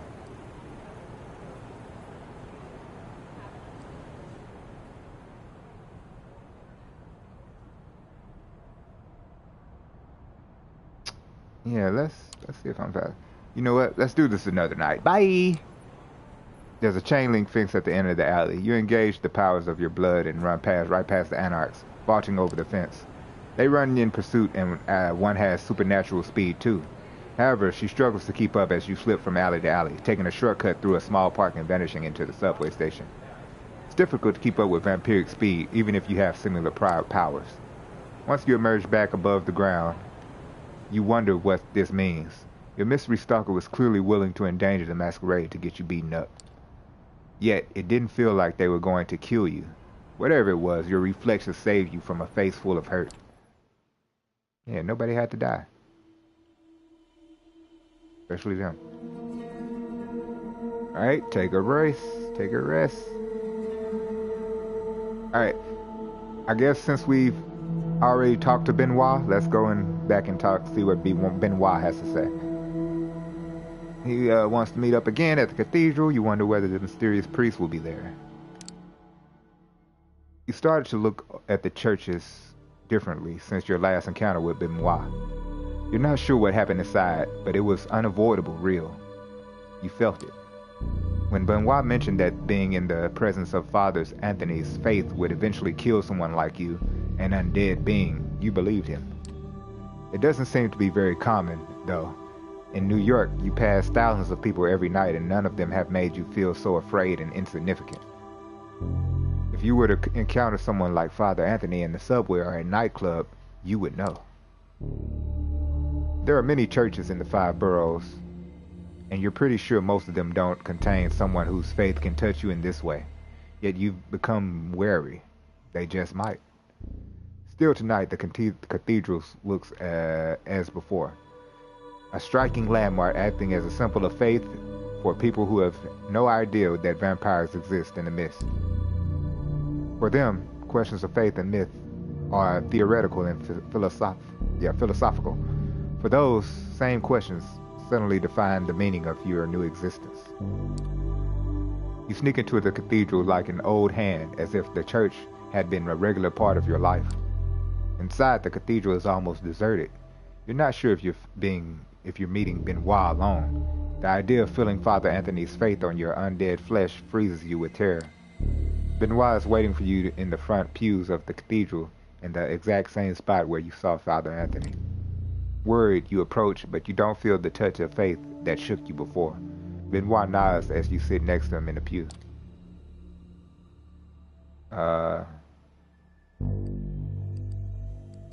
Many kindred wonder what we are.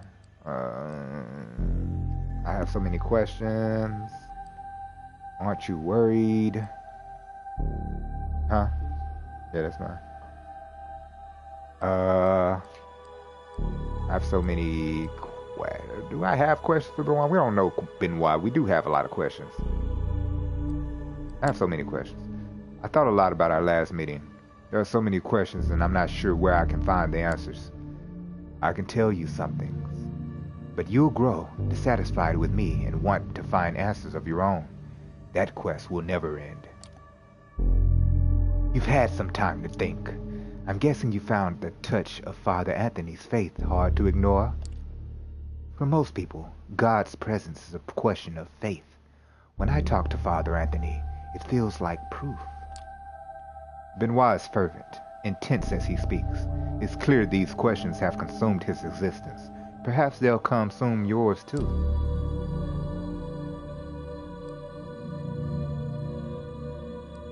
What does the Camarilla believe? What do the kindred of the Camarilla believe? The old ones.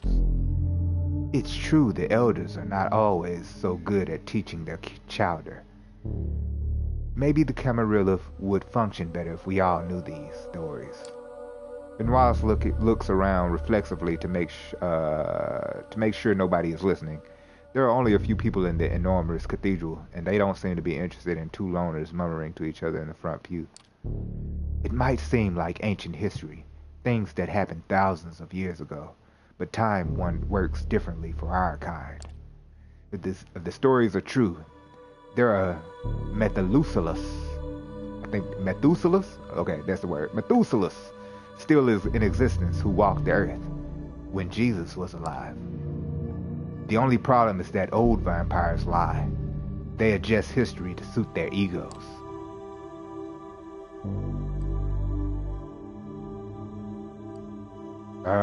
Surely with something written down? Focus on what we can verify. Let's say surely with something written down. Surely something was written down before the Masquerade was established? Of course. The Tremere have many interesting manuscripts in their libraries. I've seen a few. If you have the chance, I recommend looking at them. This is how the story goes. God cursed Cain as punishment for the murder of Abel. Cain walked the night, shunned by humanity, and drank blood to sustain himself. Even from the point of our origin, we are damned. However, the story becomes really interesting when we move forward. Cain creates more of our kind, often referred to as the second generation. Okay, that's an interesting story they put in the Bible. They lived in the first city, later called Enoch, ruling openly over the city's human inhabitants. I see the first city as Cain's redemption. Cursed by God to wander, he made himself as a ruler and lawgiver, acting as an immortal shepherd to humanity. It only started to grow wrong when the second generation begot the third and vampires started to run amok.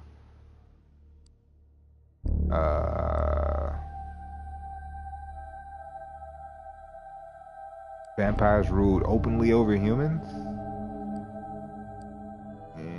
That sounds unlikely. It seems like these two are going to go into the same hand. I feel like God came and destroyed the city because of the vampires. That's what I would think, anyway. Vampires ruled openly over humans? Yes, according to the stories, Cain was a benevolent and just ruler, using his vast knowledge to bring a new age of prosperity.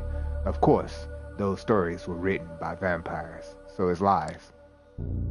After the first city, Cain largely departs the story. Perhaps he was disheartened by the depredations of his descendants, the antediluvians, went on to build a second city in imitation of the first, but it's doubtful their rule was just.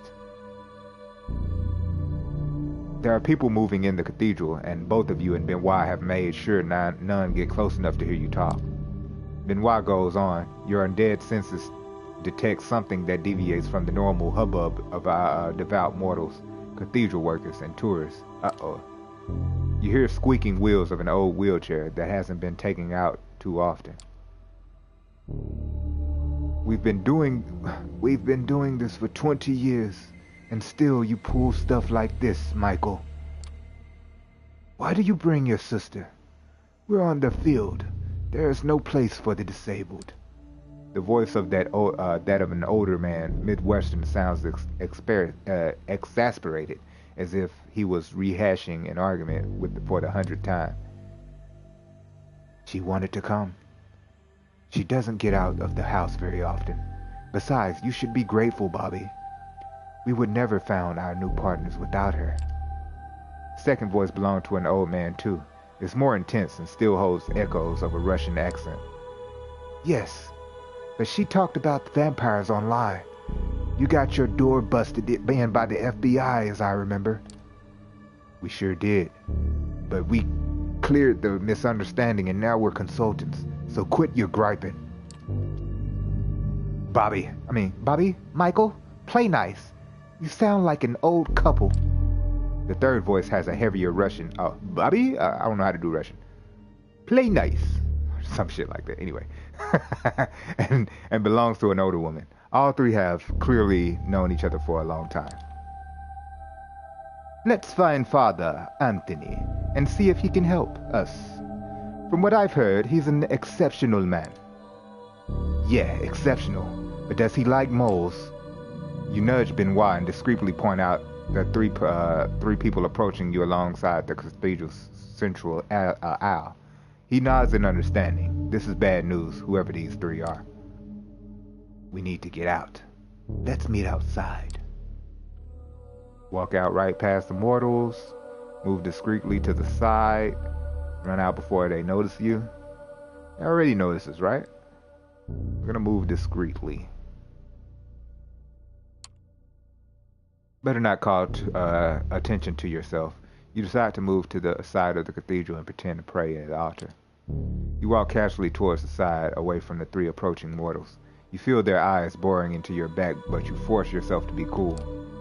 B-Rhy is nowhere to be seen. You blinked and he disappeared in a burst of speed. You worried it was too conspicuous, but maybe the mortals missed it. You pretend to admire the architecture for a while before glancing back at the trio. They have settled at the exact spot you just occupied, apparently waiting for something and conversing in hushed tones. Once you're sure their attention is elsewhere, you start walking briskly down the aisle towards the exit. That was a close call. Fuck you, B-Rhy. Nah, we ain't gonna say that. You were quite fast. Who are those three? Wonder does he know them? Did you recognize them? I might have. I'm not sure. There's a talk of a few tenacious vampire hunters living in the city. One of them is supposed to be a woman in a wheelchair. Oh, vampire hunters. For a second, B-Rhy looks at you as if he was wondering whether he should say something. There's one thing I've always wondered about the story of Cain. The traditions of the Camarilla put a lot of faith on the relationship between sire and child. You're supposed to follow the example of your maker. Yet Cain didn't really seem to care for the vampires he embraced. Did he think it was a mistake to create our kind? My sire left me. We should make our own way in the world. Do kindred care what Cain thinks? These are all good questions. Well, this is not a question, but...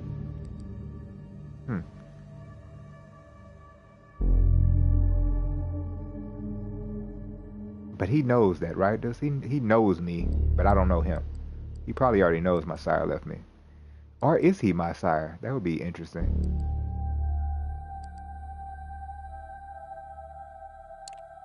My sire left me. Is that common among the kindred?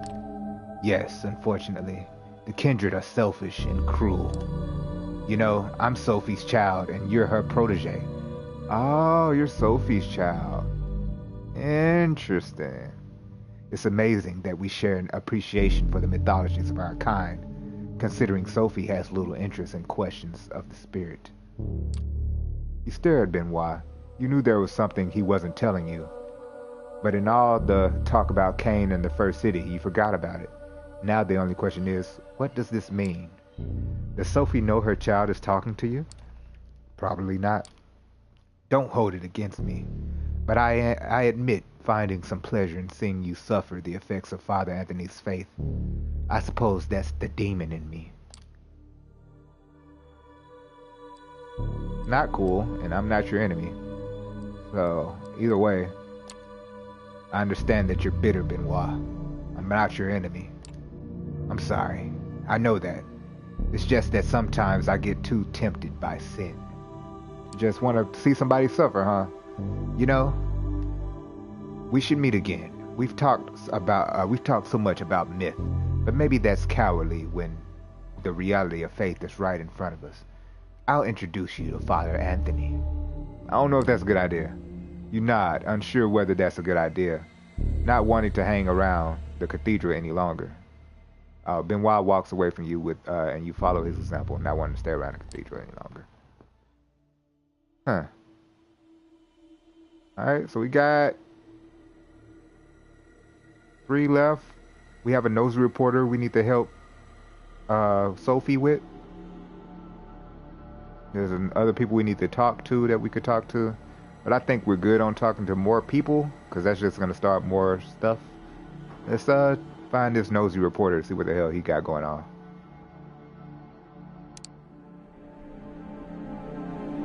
The street lights filter into the apartment in a stark white glow, as if someone were shooting a movie outside. The art pieces display a tasteful expense, entirely fitting the image you have of Sophie. It feels as if 1,000 sins have been committed on these premises, most of them under benevolent hospitality. Sophie comes to greet you as you enter the living room, shaking her head. You understand people judge me based on how you dress, don't you? Sophie looks at your clothes as if resigned to your satirical limitations. I've tried to dress inconspicuously. Let's just say that, because she worried about the Prada and the Gucci because of the masquerade. That's very sensible of you. I suppose I should commend you for that. Sophie walks to the window and looks out, the street lights playing on her features. She reminds you of a queen contemplating the unfortunate limitations of her subjects. You think that as a vampire, at least we wouldn't have to worry about the vultures of the press. Unfortunately, when you have power and ability, there are always parasites trying to feed on you. I used to have a journalist friend. I'll go beat that bastard up. Is there a reporter after you? You ain't trying to beat up nobody yet. Is there a reporter after you? Yes, a terribly persistent creature. Sophie steps away from the window and settles down on the sofa, a wine glass with red liquid in it, blood treated as not to spoil. You've become good at noticing the scent, even from a distance. She doesn't offer you any as you cautiously sit down across from her. Why not? Why you ain't offer me none? This awful man has been stalking my apartment with a camera. He's gone through my trash, talked to the neighbors. Please be a dear and explain to him that there's nothing for him here. Look, I could say this to Sophie, but she kind of scares me too. It's just about the masquerade. You're enjoying this.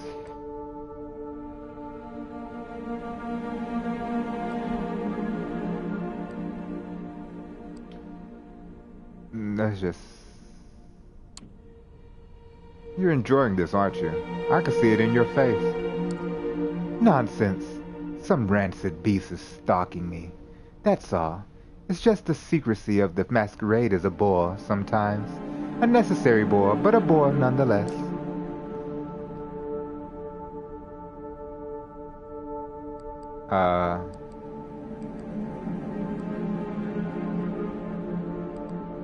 Isn't this dangerous?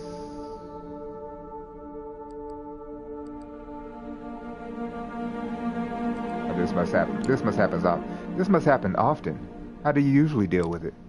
Everyone has their own way. Sometimes the problem goes away with a bit of money or sharp words. Other times you need something more. Am I in danger? Do I get something out of this? Do you know anything about the reporter?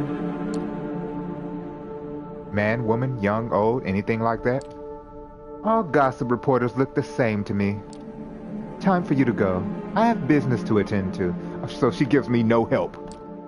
You leave the apartment as Sophie disappears into another room. You don't have a clear idea of the games she plays with the city's mortals and immortal power structures, but she always seems to be making a move. Outside on the street there's a slight warm drizzle, the kind that gets under your clothes and makes you want to take a shower when you get back to your own haven. No reporters immediately jump out to you.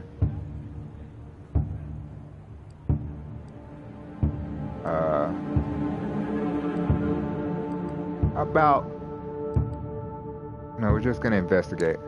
You start with the basics of investigative work. You ask the proprietor of the bodega around the corner, the homeless man sleeping in the nearby doorway, and the doorman of another building whether they've seen anyone strange. Detective work produces results. You get the description of a man who sounds like a reporter. Older, overweight, pasty, and in bad physical condition. Professional camera. Once you know what you're looking for, it's not difficult. You spot a man who matches the description and follow. You enter an alleyway. A dark, dingy space between two tall buildings. Once upon a time, a place like this might have worried you, made you think of muggings and violence. Now it's clear that the most dangerous thing here is you. The man you are following seems to realize this too. He holds his camera in front of him like a shield, his heavy objective resting on his paunch with a star you recognize it. You remember the face, the shaded sunglasses, from a picture next to a byline in some trashy paper. The article was about a friend of yours, an artist who was reported to be dating a celebrity. It was true, but the celebrity didn't want to be associated with your friend, and it broke it off afterwards. For months, your friend cursed Daughtery's name. Hey, don't go around scaring people like that.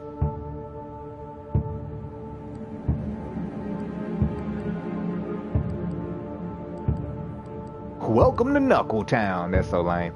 I recognize you. You're Frank Daughtery. I recognize you from that thing. You're a fake reporter, right? I'm a real reporter, damn it. That's mine. You donate.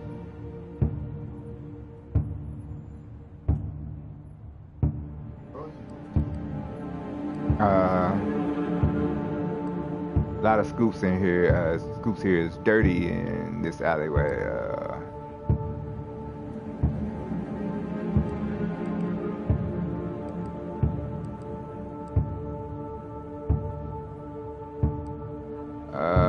What are you reporting on? Nah, let's be even sneakier than that.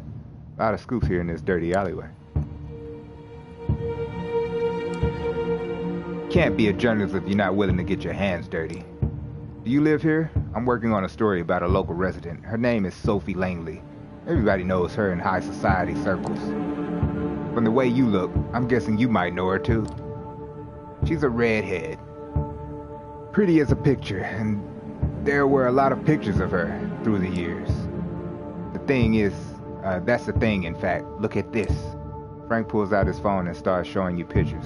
Some have been downloaded from news sites while others are photos from the society pages of newspapers from past decades. All show Sophie. She has different clothes, hairstyles, makeup, names, but the face remains the same.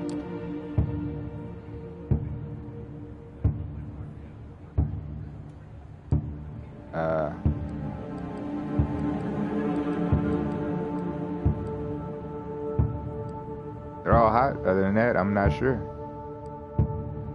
That's two on the nose. That's strange. What do you think's going on? Beats me. That's why I'm out here to find out. You must have a theory about what happened. This must be important. So why does this matter? You must have a theory about what's happening. I have a theory or two, but before I print my theory, I need facts to back it up. 3 words: extreme plastic surgery. All the celebrities do it. Only her doctor is better than the rest. You look critically at the photos on Frank's phone.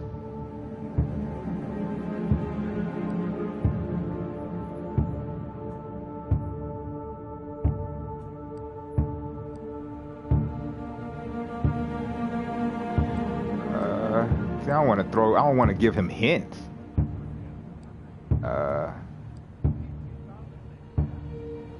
Looking for a doctor in an alley? You thinking the world's best plastic surgeon is working out in this alley? Okay, fine. I don't know what this is about. So how about you explain it?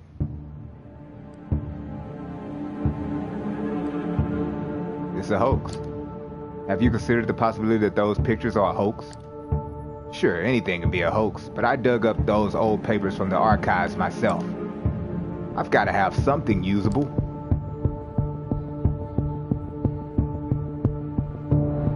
Threaten Frank with legal action. Let's keep it real. Keep it real.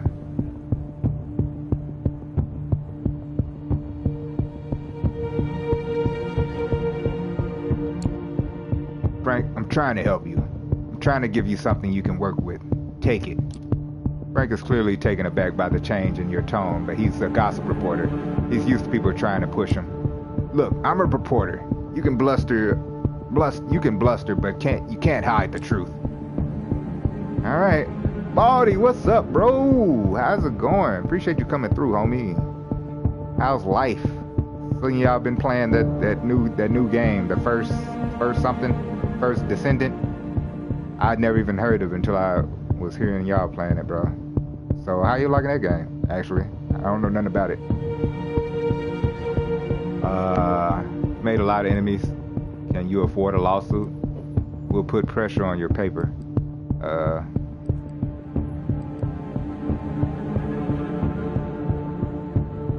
Made a lot of enemies.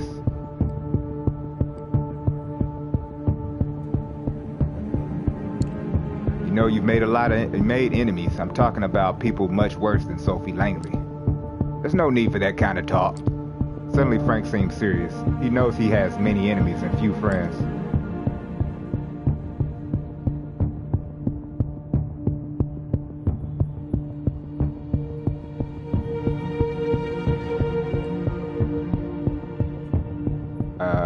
This is just business. This is just business, Frank. You became a problem, that's all. Frank is taken aback by the brutality of your tone. He has been intimidated many times before, but he knows that sometimes threats are real.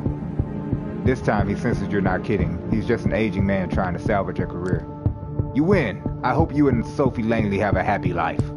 Deflated and hunched over, Frank drudges away from the alley.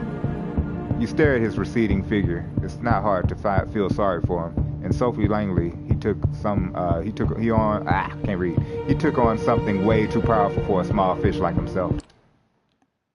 Alright, cool. You come back to your haven after a long night on the town. There's still some time before the sun comes up, but sometime you need to take a little break. Relax, watch TV. As you open the door to your haven, it's clear something is wrong. You hear moaning from within. Stepping cautiously inside, you see a man splayed on the floor. 40s, strong build, wearing a black suit. One of Sophie's servants.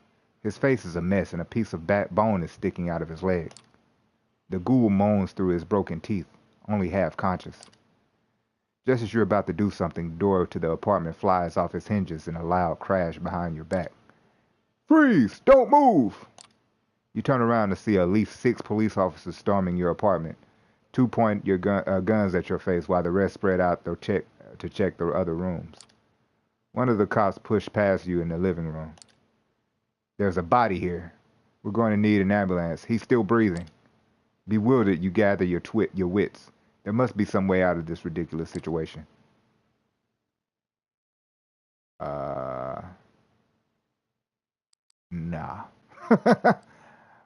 We could run away, but that's not the speed run away, so let's try to calm him down. Please, calm down. This is all a big misunderstanding. The cops hesitate and lower their guns. Can you explain what's going on here? As the rest of the police search the apartment, you decide the best course of action is to buy time.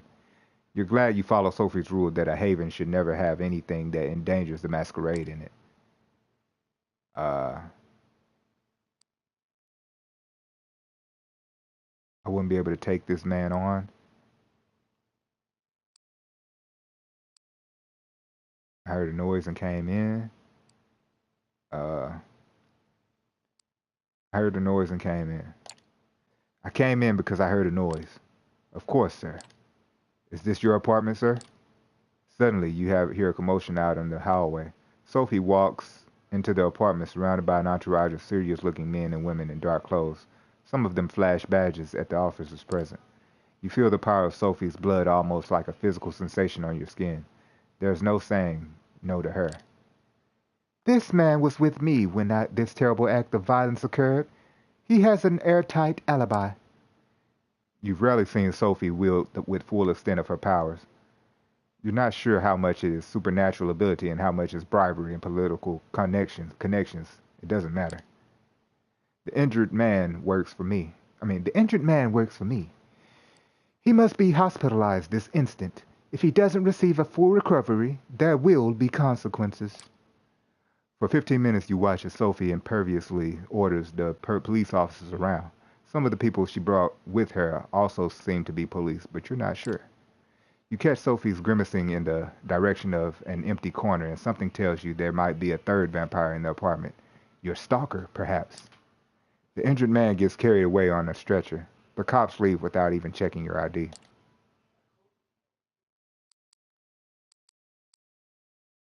How did you do that? Blood connections. You'll learn it too, some night.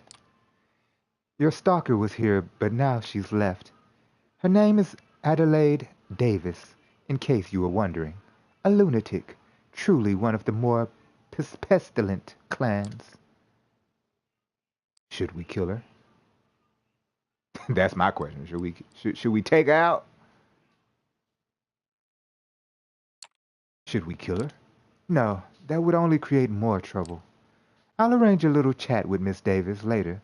You'll enjoy me in the Elysium and deal with this problem like the vampire you are, with words. Sophie leaves you alone. The idea of spending the day in a haven that's just been raided by the police seems risky, but you decide to trust Sophie's assurances. It's not like you to have anything else going on. Sophie requests your presence tonight, and it seems urgent. You find her already waiting for you and clearly pondering something. It takes a few minutes of awkward silence before she speaks. I require your assistance, B-Rhy. There is a matter of great importance that I need to ask you to resolve for me. You will find what I'm about to say surprising, I'm sure, but I need you to hear me out. I need you to contact an important anarch figure in NYC and arrange a meeting for us. Aren't meetings with anarchs forbidden? What business do you have with meeting with anarchs? I'll be setting a trap, right? Well, I'm pretty sure we're not supposed to be meeting with anarchs. We're at war, right? The prince does look unfavorably at those who meet with the anarchs. That much is true. You will find that as with many other things, the Camarilla's policies have more than their share of hypocrisy inherent in them. It comes in hand with using medieval power structures. What we are forbidden to do, the prince may do willingly. Some of these things can be done in the open, while others are kept secret as to not invite discord and discontent. I need to contact a man named Torque. He is an influential member of the movement, and like most of them, very suspicious of the Camarilla. That's why I'm sending you to extend my invitation. How do I know he'll talk to me? He won't. Not yet, anyway. You need to start further down the chain with the right story to spin. From my limited sources adjacent to the movement, I gather that your best chance to speak to Torque is to first meet with his right-hand woman, Mia. She's a regular at the club called the Leech Pit. I think it would be best if you presented yourself as an anarch hopeful, a fledgling looking for a place of belonging. Only after you talk to Torque directly should you mention my name and the meeting.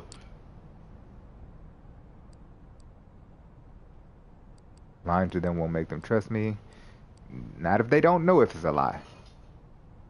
Sure, it makes sense. Yeah, that makes sense. If I open with I'm with the Camarilla, they might cut me off. We can reveal our cards once I have his attention. My thoughts exactly. After tonight, I suggest that we do not speak of this again until you arrange the meeting. There are many who would jump at the chance to use this against us. With Kaiser, you have proven you can get the work done, even if it requires additional legwork. I trust you to deal with this task as quickly and covertly as possible. Forgive me, but that's all the time I can spare tonight. What I'm asking of you is just part of the bigger whole. Trust me, it will all be worth it.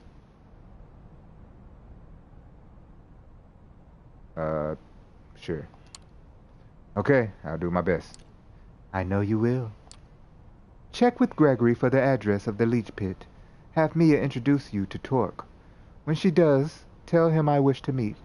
Let him pick the time and place, but let it be soon. If he proves too guarded, tell him I have something that will help him gather allies against Boss Callahan. That should pique his interest. Good luck, and obviously not a word about this to anyone, not even any new friends you might have made in recent nights. This stays between us. The way she says the final sentence suggests a not so veiled threat, but her warm smile belies that impression. You want her to keep trusting you. You wouldn't want to disappoint her. Gregory gives you the address. The club is in the Brooklyn. Apparently it's some kind of heavy metal bar with a dedicated concert space. Time to pay Mia a visit. The place is teeming with people tonight. You arrive in the middle of a concert. The music is loud, almost deafening, and it takes you a while to get used to it.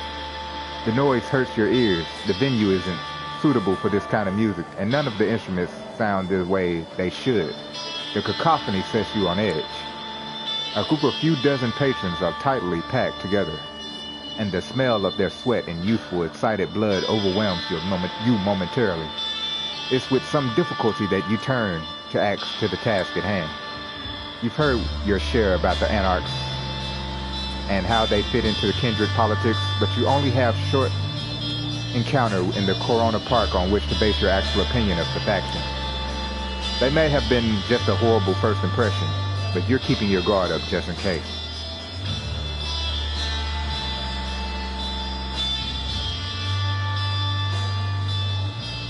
Mingle with the crowd. You take a walk around the club. There are a few side rooms and a spacious bar area. You listen to their conversations taking place with voiced voices from shouting. Everything good? Moved into my new spot? Bro, ain't you always moving? I feel like this is like at least me hearing about you moving like for the third, fourth time. But congratulations, bro. I'm glad you getting settled in. Where you at now? You still in the same place, or you done move towns or move states? Walk in, particularly sloppy threesome in a bathroom. Wow, not a threesome in a bathroom. And eventually they hit the dance floor for a better feel of the place. As the concert comes to an end, you witness one of the guests, a feisty-looking girl. Yeah, we playing First Descendants now, last day of the beta. Oh, okay. What you think about it? You like it? You think it's worth jumping into when it come out? Get a good that Ultra Rumble My Hero game comes out this week. I think I'm gonna download it, bro. It's free to play. I think I'm gonna try to get into that for a good while. Nah, last time I moved was 2 years ago. Oh, okay. Okay, gotcha.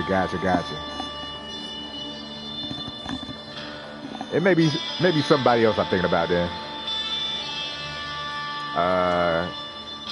As concert comes to an end, you witness one of the guests, a feisty-looking girl, get into a scuffle with a much larger drunk guy. She doesn't seem to appreciate him reaching around her waist, slapping him with an audible crack that sends him to the ground. 2 bouncers break up the crowd and pick up the drunk to carry him outside. Without so much as questioning the woman, you get an inkling that she might be who you were hoping to find. Yeah, it's solid. Definitely a good game. Okay, a good grind game. Okay, that's what's up. So one you got to put some time into to get some fun out of, huh? You approach as she's about to leave. Yeah, who the fuck? What the fuck you want? She's still seething and bares her teeth just for a moment, but you've learned what to look for in Kendra. You're pretty sure she's one of you.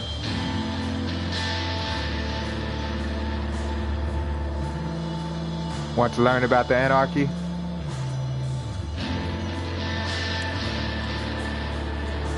You wouldn't have to have some first-hand experience, would you? Seriously? That's the best line you came up with? She doesn't smile, but she doesn't hit you either. Follow me behind the bar.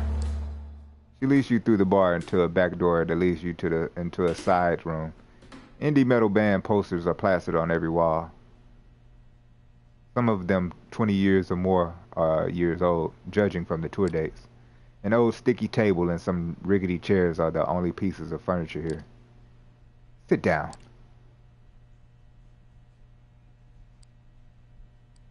Sure. You take a seat as the woman leans against one of the walls. The name's Mia. I'm guessing your visit here isn't a happy coincidence. I don't know you, so you're either new in the New York or kept out of outstanding low profile.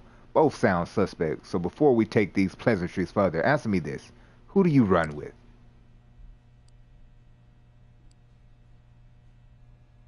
Independent. I don't bow to anyone. Isn't that adorable? Listen, fledgling. You don't get to be this fresh in the game and not pick a side. Those Second Inquisition fucks are all the too happy to pick on delusional kids like you. So are the cams? They offer you rewards aplenty for your servitude, but never actually deliver. Fortunately for you, there's another option. But before I get to that, let's get one thing out of the way. She leans in. If this is some clever ploy to oust me from my domain, or if you're just here to spy on me and the movement, I'll make sure you don't enjoy undeath much longer. Got it? You could tell it's a purely rhetorical question. Right. Here's the pitch. The Camarilla likes to think that they're the vanilla option. What with Prince Bitch Panhard, wow, pretending that we're always in charge. But New York has never been a fully cammy city. They might have won the city in '99, but cams have had their asses handed to them many times over the years, and the movement has been here at least as long as they have. Hell, I moved to NYC before World War II, and that was a good year. That was a good while I was. Let me read. That was a good while after I saw the Camarilla for what they are. A way to keep us all subservient and in line. The ivory tower will tell you they're the only safeguard for the traditions, and that's kind of the problem. There's only one tradition that we in the movement should feel be respected. The masquerade, obviously. Everything else? Ask the prince, and she'll tell you it's the logical continuation of the masquerade, but really it's just a way to keep the elders powerful and in control. She grimaces. But here's the thing. For all the talk of us bloodsuckers being solitary creatures, we need a community to keep the masquerade community, yes, but authority?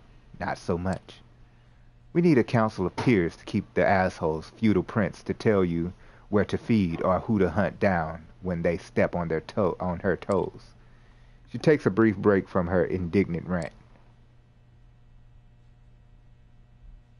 Sounds too good to be true. Structure is good, it brings order. Sounds too good to be true. That sounds too good to be true. Mia bares her teeth in a predatory smile. You better believe it, sure. We still have to struggle with the urges of our kind, but it's safer and more fair. We're as free as our condition permits, but unlike Autarchus, we don't stand alone. Nominally, a guy by the name of Callahan has been overseeing the movement's agenda in NYC for the past few decades. Most follow his lead.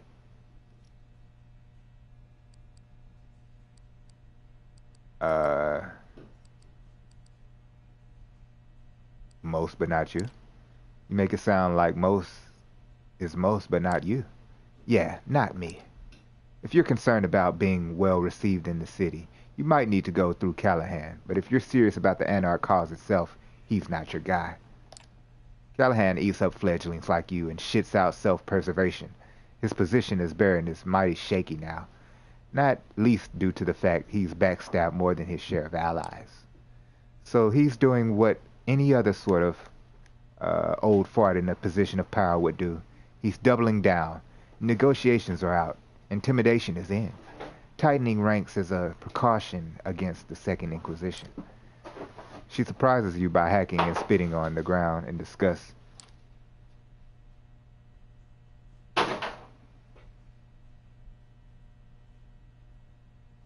If you spent some time with the Cams, that should sound very familiar to you. He's no better than Panhard and her cronies that are at this point. No, you need to contact Torque.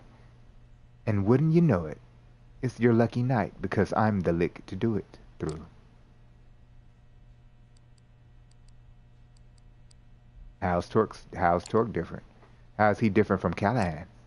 Motherfucker, you're really asking for it. Anger flares up again. I'll pretend that was just a naive question and not a half-assed jab. Torque is a leader, a local baron who's overseeing a small domain. That really was just a question. I was like, what's the difference between them? Shit, let me know. But doing a very good job of it. Callahan knows this, so he's giving him shit. Torque is taking it like a champ. He's smart like that for one of us rebels. He's back to how things used to be way back when, if the stories are to be believed anyway. You want to meet him? I'm going to require a show of goodwill first. What do you have in mind? That's fair. What do you have in mind? She flashes you a mischievous half-smile. I appreciate your readiness. I don't have the details just now. Ask for me at the bar when you're able. I'll leave something for you, and we'll take it from there. Now come on, I gotta go. She walks you out of the bar, and you go to your separate ways. Seems like there's nothing more to do than return to her later and see if Mia really can help you contact Torque. Alright, I think we're gonna stop here. We can definitely talk to Benoit next time. Adelaide Davis, that's our stalker chick. We're gonna have to check out. The reporter is back. The reporter came back after the threat? Oh, Lord. Okay, so yeah, we got stuff to return and do. But everybody who came through, I appreciate y'all. Make sure y'all express yourself by hitting that like button. Baldy, my bro, appreciate you coming through. Perk, happy birthday, bro. Hope you enjoy your day. I'm about to drink one for you as well. Jen, my friend, appreciate you coming through. Venom Twins, bro, also appreciate you. And I'm probably gonna jump on to, I don't know if I'm gonna play online, play on stream or not, but I'm probably gonna jump on to some Mortal Kombat.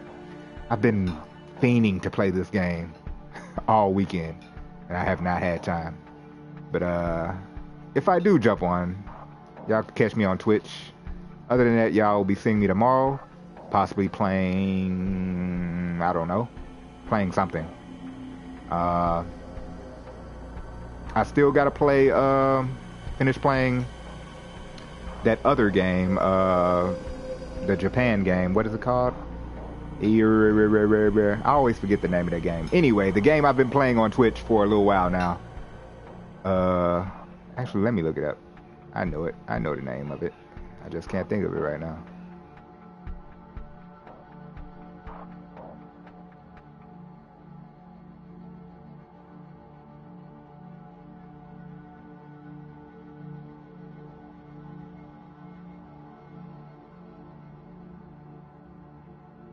Give me 1 second, guys.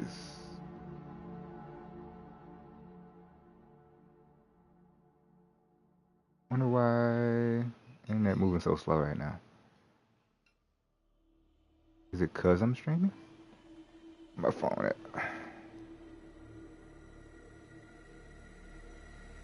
Okay, anyway. Yeah, probably gonna be back on Ghostwire Tokyo. Why can I not remember the name of that game? Ghostwire Tokyo. I gotta finish that up. Then we could jump into something next for the month of madness, which is coming up. You know, my birthday month. So we're gonna be playing a lot of horror themed video games. Hope y'all look forward to that. So yeah, make sure y'all follow me on Twitch as well. That is Twitch/BRHYEXPRESS. And so I'll probably be jumping on Ghostwire Tokyo tomorrow. Maybe some more Mortal Kombat as well. And then Wednesday, we'll be jumping in probably to some Street Fighter 6. Haven't played that in a little while either. New character should be out by then, so we'll be checking that out. And probably even more Mortal Kombat. Because, you know, I like Mortal Kombat. But other than that, appreciate y'all coming through. I will see y'all next time. Love ya. Bye-bye.